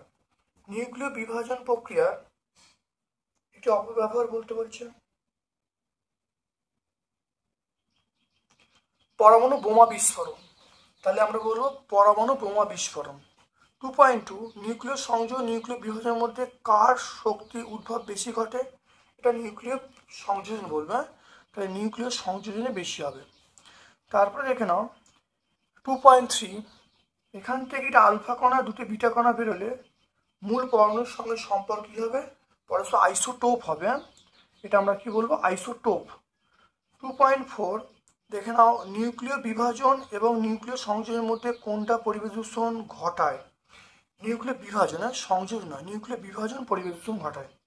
2.5 দেখো কোন কোন তেজস্ক্রিয়শীল গতিশক্তি সবচেয়ে কম? গতিশক্তি সবচেয়ে কম আমরা বলবো আলফা। আলফা যদি ভারী তাহলে গতিশক্তি কম হবে। কৃত্রিম তেজস্ক্রিয় মৌল উদাহরণ কি? ফসফরাস আইসোটোপ, মানে ফসফরাস কৃত্রিম তেজস্ক্রিয় আইসোটোপ আমরা বলবো ফসফরাস পি। তারপরে দেখে নাও এটা 2.1 দেখে নাও নিউক্লিয়াসের স্থির ভর এবং এতে উপস্থিত নিউক্লিয়নগুলির ভরের পার্থক্যকে আমরা ভর বিচ্যুতি বা ভর ঘাটতি বলি। ভর বিচ্যুতি লিখতে পারো, ভর ঘাটতি লিখতে পারো। নিউক্লিয় চুল্লিতে নিউক্লিয় ড্যাশ বিক্রিয়া ঘটানো হয়। নিউক্লিয় চুল্লিতে নিউক্লিয় ড্যাশ বিক্রিয়া ঘটানো, এটা নিউক্লিয় বিভাজন। নিউক্লিয় বিভাজন, হ্যাঁ, এটা ভর ত্রুটি, ভর ত্রুটি বা ভর ঘাটতি ঘটে। তারপরে নিউক্লিয় সংযোজনের চূড়ান্ত পর্যায়ে মৌলটা উৎপন্ন হয়, তার নাম হলো লেড, এটা যে উৎপন্ন হিলিয়াম। তারপর দেখো আলফা নির্গত হলে পরমাণু কোথা থেকে নির্গত হয়? এটা বলবো নিউক্লিয়াস থেকে, নিউক্লিয়াস থেকে। সত্য মিথ্যা বলতে বলছে, দেখে নাও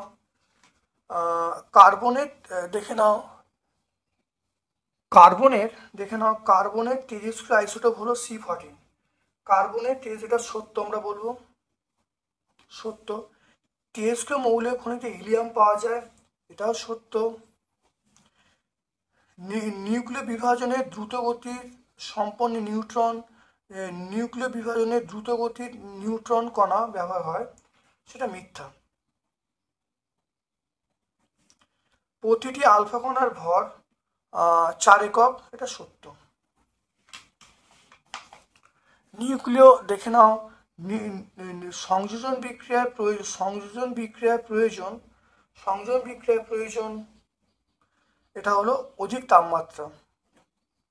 নিউক্লিয় বন্ধন শক্তির উৎস আমরা বলবো ভর ঘাটতি। তারপর তেজস্ক্রিয় প্রভাবে ক্ষতি হয়, তেজস্ক্রিয় ক্ষতির প্রভাবে এটা লিউকেমিয়া। আর E=mc² এর একক হলো E=mc², এর একক আমরা MeV বলবো, এটা 4 নম্বর। দেখে নাও এটা হলো পারমাণবিক ভর, পরিবর্তনশীল যোজ্যতা প্রদর্শন করে, এটা আমরা বলবো সন্ধিগত মৌল। সবচেয়ে ভারী ধাতু আমরা বলবো অসমিয়াম, OS। সর্বোচ্চ প্রথম আয়নন বিভব, এটা আমরা বলবো সেটা সর্বোচ্চ প্রথম আয়নন বিভব, এটা বি, নাইট্রোজেন বলবে। তারপর দেখো 1.5 কোন মৌলটি বিজারণ ক্ষমতা সবচেয়ে কম?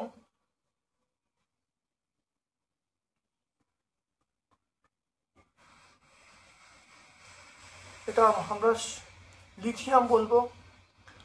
দেখে নাও কোন হ্যালোজেনের তৈরিনাত্মক সবচেয়ে কম? এটা অপশন সি, আয়োডিন বলবো। সবচেয়ে তড়িৎ ধনাত্মক এবং তড়িৎ ঋণাত্মক মৌল হলো,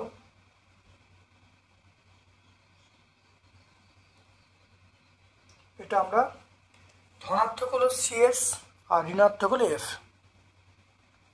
সিজিএম এবং ফ্লুরিন। 1.8 নিচের কোন ধর্মটি পর্যধর্ম নয়? এটা আমরা সি বলবো, ইলেকট্রনে আসক্তি। ইলেকট্রন আসক্তিটা আমরা বলবো। অষ্টক সূত্র প্রবর্তন করেন, এটা আমরা বি বলবো, এটা নিউল্যান্ড। সবচেয়ে শক্তিশালী জারক মৌল, সবচেয়ে জারক মৌল আমরা এ বলবো, সেটা হলো ক্লোরিন।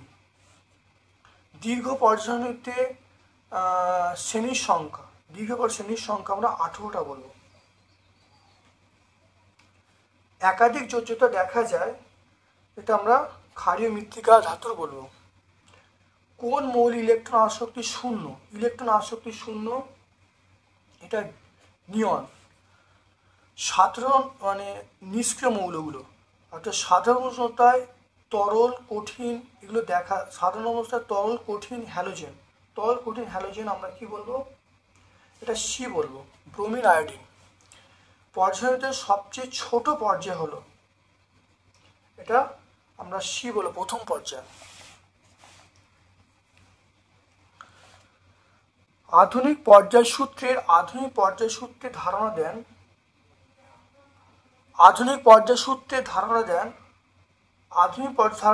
এটা হলো মোজলে। তারপর দেখো, মৌলগুলির মধ্যে কোনটা সন্নিগত মৌল নয়?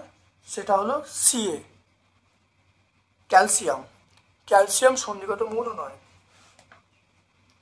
পর্যায়ে সবচেয়ে তীব্র বিজারক মৌল, এটা আমরা বলবো lithium,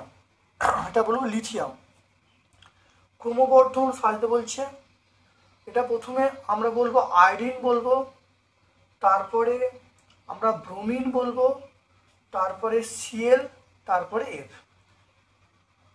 iodine, bromine, CL, F. তৃতীয় পর্যায়ে সবচেয়ে বিজারক মৌল, সেটা আমরা সোডিয়াম বলবো। এনে পর্যায় সারণীতে দ্বিতীয় পর্যায়ে উপস্থিত তীব্র জারক মৌল আমরা বলবো ফ্লুরিন। পরমাণু ক্রমাঙ্ক কে কক্ষে 2টি, এল কক্ষে 8টা, এম কক্ষে 7টা ইলেকট্রন, তাহলে পরমাণু সংখ্যা হলো যোগ করলে 17টা হবে, 17। কোন মৌলকে মেন্ডেলিভ দুষ্টু মৌল বলেছে? এটার নাম হলো হাইড্রোজেন। সন্ধিগত মৌল আমরা লোহা বলবো। দীর্ঘ পর্যায়ে দ্বিতীয় পর্যায়ে উপস্থিত নিষ্ক্রিয় মৌলের গ্যাসটার নাম, নিয়ন। আমরা গ্যাসটার নাম কি বলবো? নিয়ন বলবো। তারপর দেখ, এটা হবে এমজিও, প্রথম এমজিও, তারপরে Al2O3, তারপরে SiO2, তারপরে P2O5। প্রথম এমজিও, তারপরে Al2O3, তারপরে SiO2, তারপর P2O5। এয়ারের সম ইলেকট্রন সম্পন্ন ক্যাটায়ন অ্যানায়নের নাম কি? এটা হলো ক্যাটায়ন আমরা বলবো K+, আর অ্যানায়ন বলবো Cl-। দেখো, সন্ধিগত মৌলগুলির মধ্যে প্রথম মৌলটা হলো Sc, স্ক্যান্ডিয়াম। নিষ্ক্রিয় মৌল ব্যাসার্ধ তার পূর্ববর্তী হ্যালোজেন এর ব্যাসার্ধ অপেক্ষা বেশি হয়, এটা হবে বেশি। ইউরেনিয়ামের পরের মৌলগুলি ড্যাশ মৌল বলা হয়, এটা হলো ইউরেনিয়ামের মৌল, এটা হলো ইউরেনিয়ামের মৌল। চ্যালকোজেন অর্থ হলো আকরিক উৎপাদক। হ্যালোজেন শব্দের অর্থ হলো লবণ উৎপাদক। তারপর দেখো 2.1, ক্যালসিয়ামের ক্ষেত্রে অষ্টক সূত্র প্রযোজ্য, এটা আমরা সত্য বলবো। পর্যায় সারণীতে 0 গ্রুপের মৌলগুলি রাসায়নিকভাবে নিষ্ক্রিয়, এটা সত্য। Li এবং F এর মধ্যে F এর পারমাণবিক ব্যাসার্ধ বেশি, এটা মিথ্যা। 2.4, মেন্ডেলিভের পর্যায় সারণীতে 0 শ্রেণী ছিল না, এটা আমরা বলবো সত্য। 2.5, লিথিয়াম হলো একটি তীব্র তড়িৎ ধনাত্মক ধাতু, এটাও সত্য। তো এখানে সবগুলি সত্য হবে, শুধুমাত্র 2.3টা মিথ্যা। তারপর দেখো ডিএটা সন্ধিগত মৌল, দেখো এটা আমরা সি বলবে, পটাশিয়াম, ও এবং ও এর মধ্যে কোনটা আকারে বড়? ও এবং O2 মাইনাস এর মধ্যে কোনটা আকারে বড়? এটা O মাইনাস, O2 মাইনাস আকারে বড়। তৃতীয় পর্যায়ে সর্বাধিক বিজারণ ধর্ম দেখা যায়, এটা বলা হয় সোডিয়াম। আর আরেকটা হলো ইউরেনাত্মক মৌল, এটা আমরা নেপচুনিয়াম বলবো। এটা কাকে বলবো? এটা আমরা নেপচুনিয়াম বলবো। দেখো নবম অধ্যায় চলে এসো। তড়িৎযোজী যৌগের গলনাঙ্ক এবং স্ফুটনাঙ্ক বেশি হয় বা উচ্চ হয়। NaCl জলীয় দ্রবণ তড়িৎ পরিবাহী। আয়ন যৌগের ক্ষেত্রে প্রযোজ্য হয় না, আয়ন যৌগের ক্ষেত্রে প্রযোজ্য হয় সংকেত ওজন। যে অণুতে দ্বিবন্ধন দেখা সেটা O2। সমযোজী দ্বিবন্ধনযুক্ত যৌগ হলো C2H2। একটি ধ্রুবীয় দাবক হলো জল বলবো। কোন যৌগের মধ্যে সমযোজী আয়নীয় অস্ম দেখা যাচ্ছে সেটা হলো NH4Cl। নিচের কোনটি সাধারণ ধর্ম দেখা যায় না? সেটা ধ্রুবীয়। নিচের কোনটি আয়নীয় যৌগের সাধারণ ধর্ম নয়? সেটা ধ্রুবীয় দাবকে অদাব্য। তারপর দেখো 1.9 NF, এটা হলো অ্যালকোহলে অদাব্য। ইথিলিনের কার্বন পরমাণু, ইথিলিন আমরা বলবো C2H4, সেটা 2 হবে। তাহলে এটা 2 হবে। কোন যৌগে কঠিন অবস্থায় আয়ন দ্বারা গঠিত? সেটা হলো আমরা বলবো NaCl বা সোডিয়াম ক্লোরাইড। সময় যৌগের ধর্ম নয় তড়িতের সুপরিবাহী। সময় যৌগের ধর্ম নয় তড়িতের সুপরিবাহী। ম্যাগনেসিয়াম অক্সাইডের ক্ষেত্রে কটা ইলেকট্রন ত্যাগ করে? 2টো। গলনাঙ্ক স্ফুটনাঙ্ক সবচেয়ে বেশি NaCl। কোনটার অণুর অস্তিত্ব নেই? সেটা ক্যালসিয়াম অক্সাইড বা CaO। মনে রাখবে তড়িতীয় যৌগের মধ্যে অণুর অস্তিত্ব নেই। তাহলে CaO, এটা হলো ক্যালসিয়াম অক্সাইড হলো তড়িতীয় যৌগ, এর অণুর অস্তিত্ব নেই। দেখে নাও কোনটি তড়িৎযোজী? H2S হলো তড়িৎযোজী। CaCl2 এবং CaCl2 এর তড়িৎযোজ্যতা 2। তারপরে দেখো তড়িৎযোজী উদ্বাহী কঠিন পদার্থ, সেটা হলো আয়োডিন। দেখো সমযোজী যৌগের উদাহরণ কি? সমযোজী যৌগের উদাহরণ বলে আমরা বলবো এটা হলো HCl। এই প্রশ্নের উত্তরে HCl বলবো। HCl অণুতে লুইস ডট, এটা তোমার টেক্সটে অবশ্যই পেয়ে যাবে। তারপরে কার্বন সমৃদ্ধ একটি তড়িৎযোজী যৌগের নাম বলতে বলছে। কার্বন সমৃদ্ধ আমরা বলবো ক্যালসিয়াম কার্বাইড। এটা আমরা বলবো ক্যালসিয়াম কার্বাইড।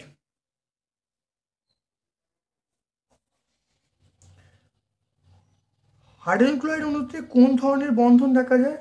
হাইড্রোজেন ক্লোরাইডে আমরা বলবো সমজীব বন্ধন। পরমাণু আয়নের মধ্যে কোনটা বেশি সুস্থিত? আমরা বলবো আয়ন বেশি সুস্থিত। তারপরে রাসায়নিক বন্ধনে কোন ইলেকট্রনগুলো অংশগ্রহণ করে? রাসায়নিকভাবে অংশগ্রহণ করে যোজক ইলেকট্রন। একটি তড়িৎ ধনাত্মক মৌলের উদাহরণ কি? তড়িৎ ধনাত্মক আমরা কি বলবো? তড়িৎ ধনাত্মক মৌলের উদাহরণ দিতে বলি যার সমযোজী তড়িৎযোজী উভয় প্রকার যৌগ গঠন করতে পারে। এটা আমরা বলবো হাইড্রোজেন বলবো। এটা বলবো হাইড্রোজেন। তারপর দেখো চিনির জলীয় দ্রবণে আয়নিত হয় না, এটা আমরা বলবো আয়নিত হয় না। চিনির জলীয় দ্রবণ আয়নিত হয় না। মৌলের সমযোজতা পরিমাপ করা হয় ড্যাশ জোর দ্বারা, এটা ইলেকট্রন। এটা আমরা বলবো ইলেকট্রন জোর দ্বারা, ইলেকট্রন জোর দ্বারা। তারপর দেখো আয়নীয় যৌগের ড্যাশ, এটা হলো অণুর কোনো অস্তিত্ব নেই, এটা অণুর বলবো। তারপরে দেখে নাও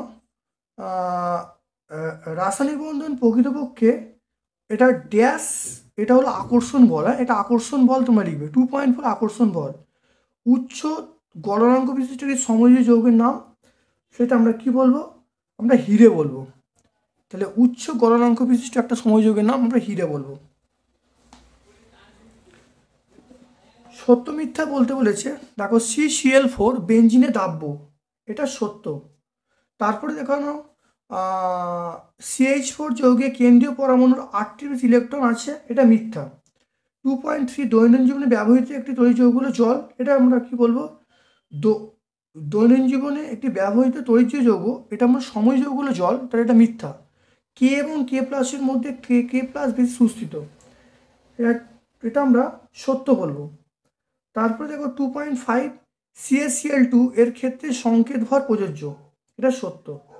তাহলে তাহলে প্রথমটা সত্য, তাহলে 2.1 সত্য আর 2.45 সত্য, বাকি সব মিথ্যা।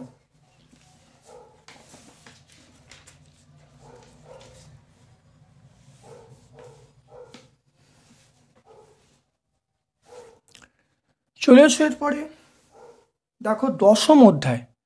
চলে এসো দেখো 10ম অধ্যায় তোমরা চলে এসো। কোনটি তড়িৎ পরিবহন করতে পারে না? কোনটি তড়িৎ পরিবহন করতে পারে না? গলিত ইনিশিয়াল। তাহলে গলিত ইনিশিয়াল তড়িৎ পরিবহন করতে পারে না।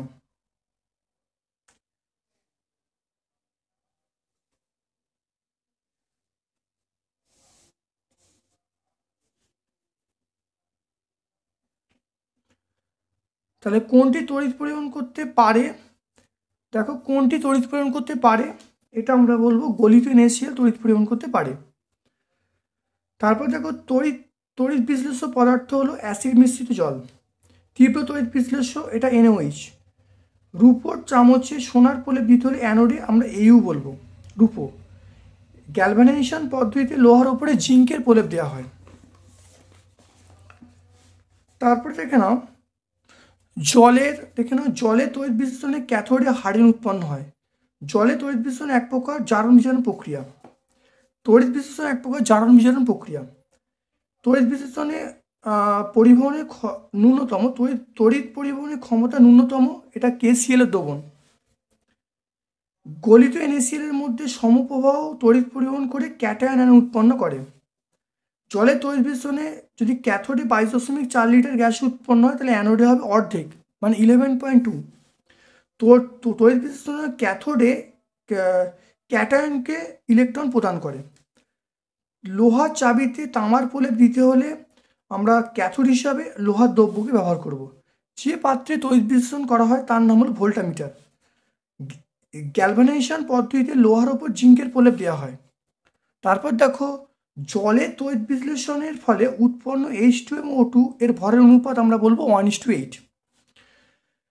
তারপর দেখে নাও লোহার চামচে তামার তড়িৎ বিশ্লেষণ করতে আমরা তড়িৎ বিশ্লেষক হিসাবে CuSO ব্যবহার করব।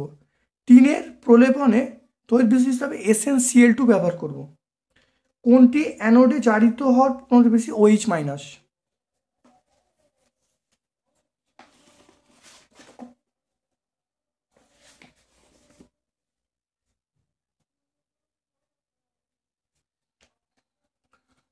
তারপর দেখো তড়িৎ বিশ্লেষণের সময় কোন শক্তি রাসায়নিক উপর বিক্রিয়া করে? তড়িৎ বিশ্লেষণের সময় আমরা বলবো তড়িৎ শক্তি। অ্যানোড মানে একটি ধাতুর নাম পিটি বলবো, পিটি সোনা প্ল্যাটিনাম এগুলো বলবো। জৈব বিশ্লেষ্য একটি জৈব তড়িৎ বিশ্লেষ্য একটা পদার্থের নাম।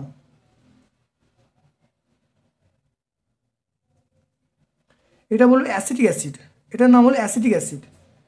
প্ল্যাটিনাম ইলেকট্রোড ব্যবহার করে জলে তড়িৎ ক্যাথোডের বিক্রিয়াটা লিখতে বলছি, টেক্সট বই তোমরা পেয়ে যাবে। তারপর দেখো এটা দেখে নাও তড়িৎ বিশ্লেষণের সময় তড়িৎ পরিবহন করে কারা? আয়ন করে, আয়ন। 2.4 উত্তর দেখে নাও। 2.4 দেখে নাও, সেটা হলো H প্লাস E, এটা হলো H, আর H প্লাস H এটা আমরা বলবো H2। তাহলে এটা আমরা বিক্রিয়াটা লিখে দেবো। 2.4 উত্তর এটা।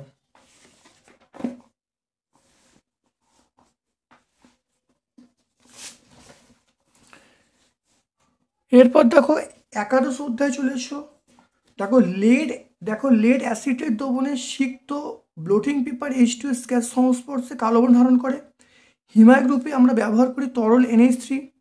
কোন গ্যাসটি পরীক্ষাগারে ধাতুমূলক শনাক্তকরণে ব্যবহার করা? এটা আমরা বলবো H2S বলবো। তারপর কোনটি আর্দ্র অ্যামোনিয়াকে শুষ্ক করতে ব্যবহার করে? CO। সোডিয়াম নাইট্রোক্সাইডে ক্ষারীয় দ্রবণে H2S পাঠালে বেগুনি ধারণ করে। SO2 থেকে SO2 প্রস্তুতি অনুঘটক রূপে V2O5 ব্যবহার করব। H2S সে লাগে, সেটা হলো FeS লাগে। হেবার পদ্ধতিতে অ্যামোনিয়া প্রস্তুতির সময় যে অনুঘটক সেটা হলো লোহা। সার হিসেবে ব্যবহার করা হয় সেটা হলো CaCN2। আর অসওয়াল পদ্ধতি প্রস্তুত করা HNO3।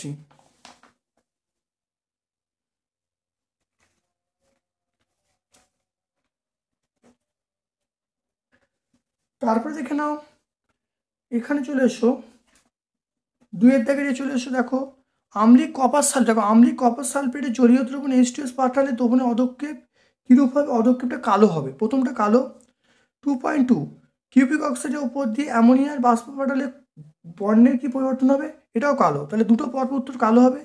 ফেরিক ক্লোরাইডের জলীয় দ্রবণে অ্যামোনিয়া জলীয় দ্রবণ যোগ করলে অধক্ষেপটার সংকেত কি? অধক্ষেপটার সংকেত হলো এটা এফই, এটা আমরা বলবো FeOH হোল 3। তাহলে আমরা দেখে নাও, তাহলে 2.3 উত্তর হলো FeOH হোল 3। তাহলে ferric hydroxide FeOH whole 3। Kipp যন্ত্রে প্রস্তুত করা এটা হলো আমরা H2S বলবো, হাইড্রোজেন সালফাইড বলবো।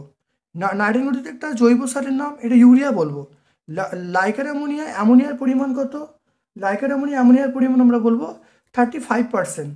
কত? 35%। তারপরে অনুঘটকের উপস্থিতিতে অ্যামোনিয়ার জারণে কী গ্যাস উৎপন্ন হয়? অ্যামোনিয়ার জারণে আমরা বলবো NO গ্যাস।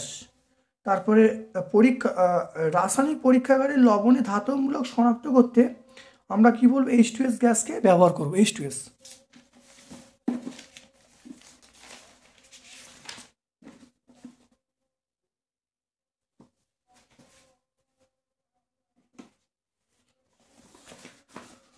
তারপর দেখো দ্বাদশ অধ্যায় চলে এসো। কোনটি সালফাইডে আকরিক, এটা জিঙ্ক ব্লেন্ড বলবো। লোহিত তপ্ত কার্বনের উপর দিয়ে স্টিম পাঠালে যে উৎপন্ন Fe3O4 উৎপন্ন হবে।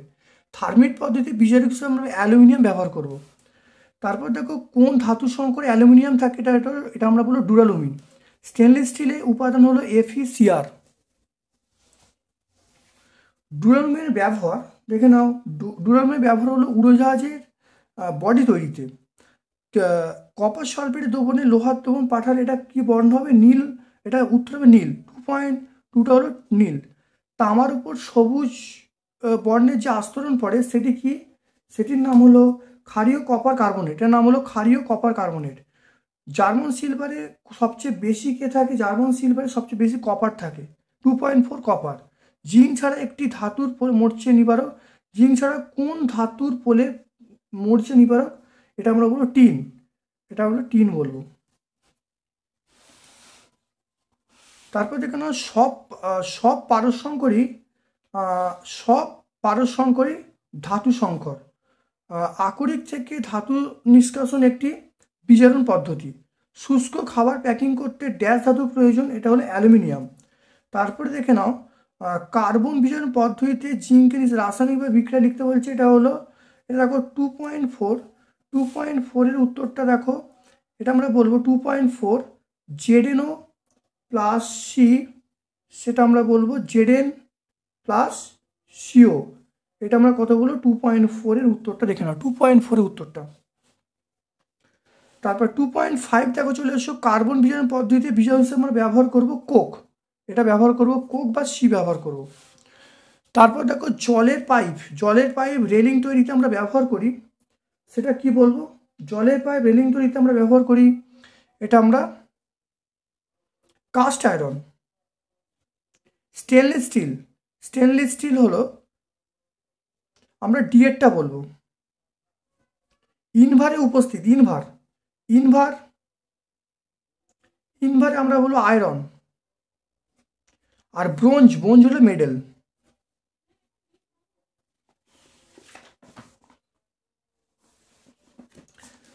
দেখো লাস্ট অধ্যায় চলে আসছে, আজকে লাস্ট অধ্যায়, সেটা ত্রয়োদশ অধ্যায় জৈব রসায়ন।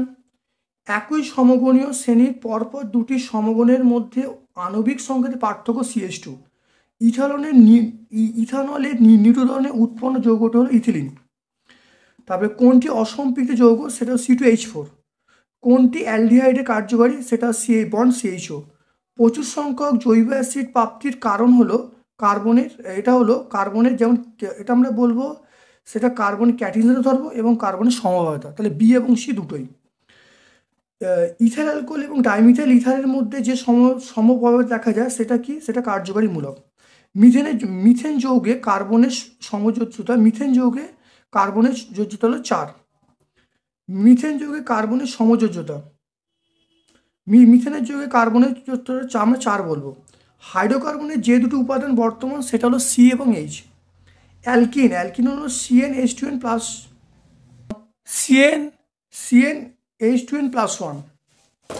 তাহলে আমরা কি বলবো, CnH2n+1। সমযোজী দ্বিবন্ধন যৌগ সেটা আমরা অ্যাসিটিলিন বলবো। তারপর দেখো অ্যাসিটিক অ্যাসিডের ইউপ্যাক নাম কি? এটা বলো ইথানোয়িক অ্যাসিড। এটা বলো ইথানোয়িক অ্যাসিড। কার্বনবিহীন একটি কার্যকরী গ্রুপের সংকেত। কার্বনবিহীন একটি কার্যকরী গ্রুপের সংকেত, এটা আমরা দেখো বন্ড ওএইচ। পিভিসির মনোমারের নাম ভিনাইল ক্লোরাইড, এটা হলো ভিনাইল ক্লোরাইড। মিথানলের ক্ষতিকারক প্রভাব, এটা হলো মানে অন্ধ হয়ে যায়। মার্স গ্যাসের মূল উপাদান আমরা বলবো মিথেন।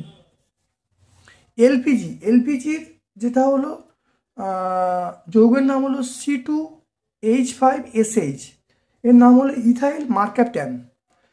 ইথানলকে গ্যাসের সঙ্গে মিশিয়ে গাড়ির ব্যবহার করা হয়, এটা পেট্রোল, এটা হবে পেট্রোল। তারপর দেখো CH3C ট্রিপল বন্ড CH, এর ইউপ্যাক নাম, এটা হলো প্রোপাইন, এটার নাম হলো প্রোপাইন। পাট এবং কাগজ ড্যাশ পদার্থ, এটা হলো বায়োডিগ্রেডেবল পদার্থ, মানে জৈব ভঙ্গুর পদার্থ, আমরা বলবো জৈব ভঙ্গুর। টেফলনে যে হ্যালোজেন থাকে তার নাম হলো ফ্লুরিন, টেফলনে হ্যালোজেনের নাম আমরা বলবো ফ্লুরিন। তারপর দেখো সত্য মিথ্যা, দেখো ক্যাটিনেশন ধর্ম একটি জৈব যৌগের বৈশিষ্ট্য, এটা মিথ্যা বলবো। সাইট্রিক অ্যাসিডের 3টি কার্বক্সিল গ্রুপ বর্তমান, সাইট্রিক অ্যাসিডের সত্য বলবো। তার পিজি চালানো হয়, এটা মিথ্যা। তারপর দেখো CH3CHO, এটা অ্যালডিহাইড শ্রেণীর যৌগ, এটা সত্য। তাহলে দেখো এক নম্বরটা হলো, 1 নম্বরটা মিথ্যা, 2 নম্বরটা সত্য, 3 নম্বরটা মিথ্যা, 4 নম্বরটা মিথ্যা, 5 নম্বরটা সত্য। আর লাস্ট ছক দেখে নাও, সেটা লাস্ট ছক জৈব যৌগে বর্তমান, সেটা আমরা বলবো কার্বন, জৈব কার্বন বর্তমান। এটি গ্রিনহাউস গ্যাস আমরা বলবো CH4 মিথেন। তরল হাইড্রোকার্বন আমরা বলবো বেঞ্জিন, তাহলে বেঞ্জিন হলো তরল হাইড্রোকার্বন। C, অর্থাৎ C, এটা কার দেখা যায়, এটা আমরা বলবো প্রোপিন, কার দেখা যায়, এটা আমরা বলবো প্রোপিন। আজকে আমরা 13টা অধ্যায়ের সমস্ত MCQগুলো সলভ করলাম। মাধ্যমিক 2025-এর জন্য অত্যন্ত ইম্পর্টেন্ট। খুব ভালো করে ভিডিওটা দেখবে, যদি ভালো লাগে লাইক করবে, যারা এখনও সাবস্ক্রাইব করে দেবে, বেল বাটনে ক্লিক করে দেবে। আমার পক্ষ থেকে সকলকে ধন্যবাদ এবং শুভকামনা জানাচ্ছি।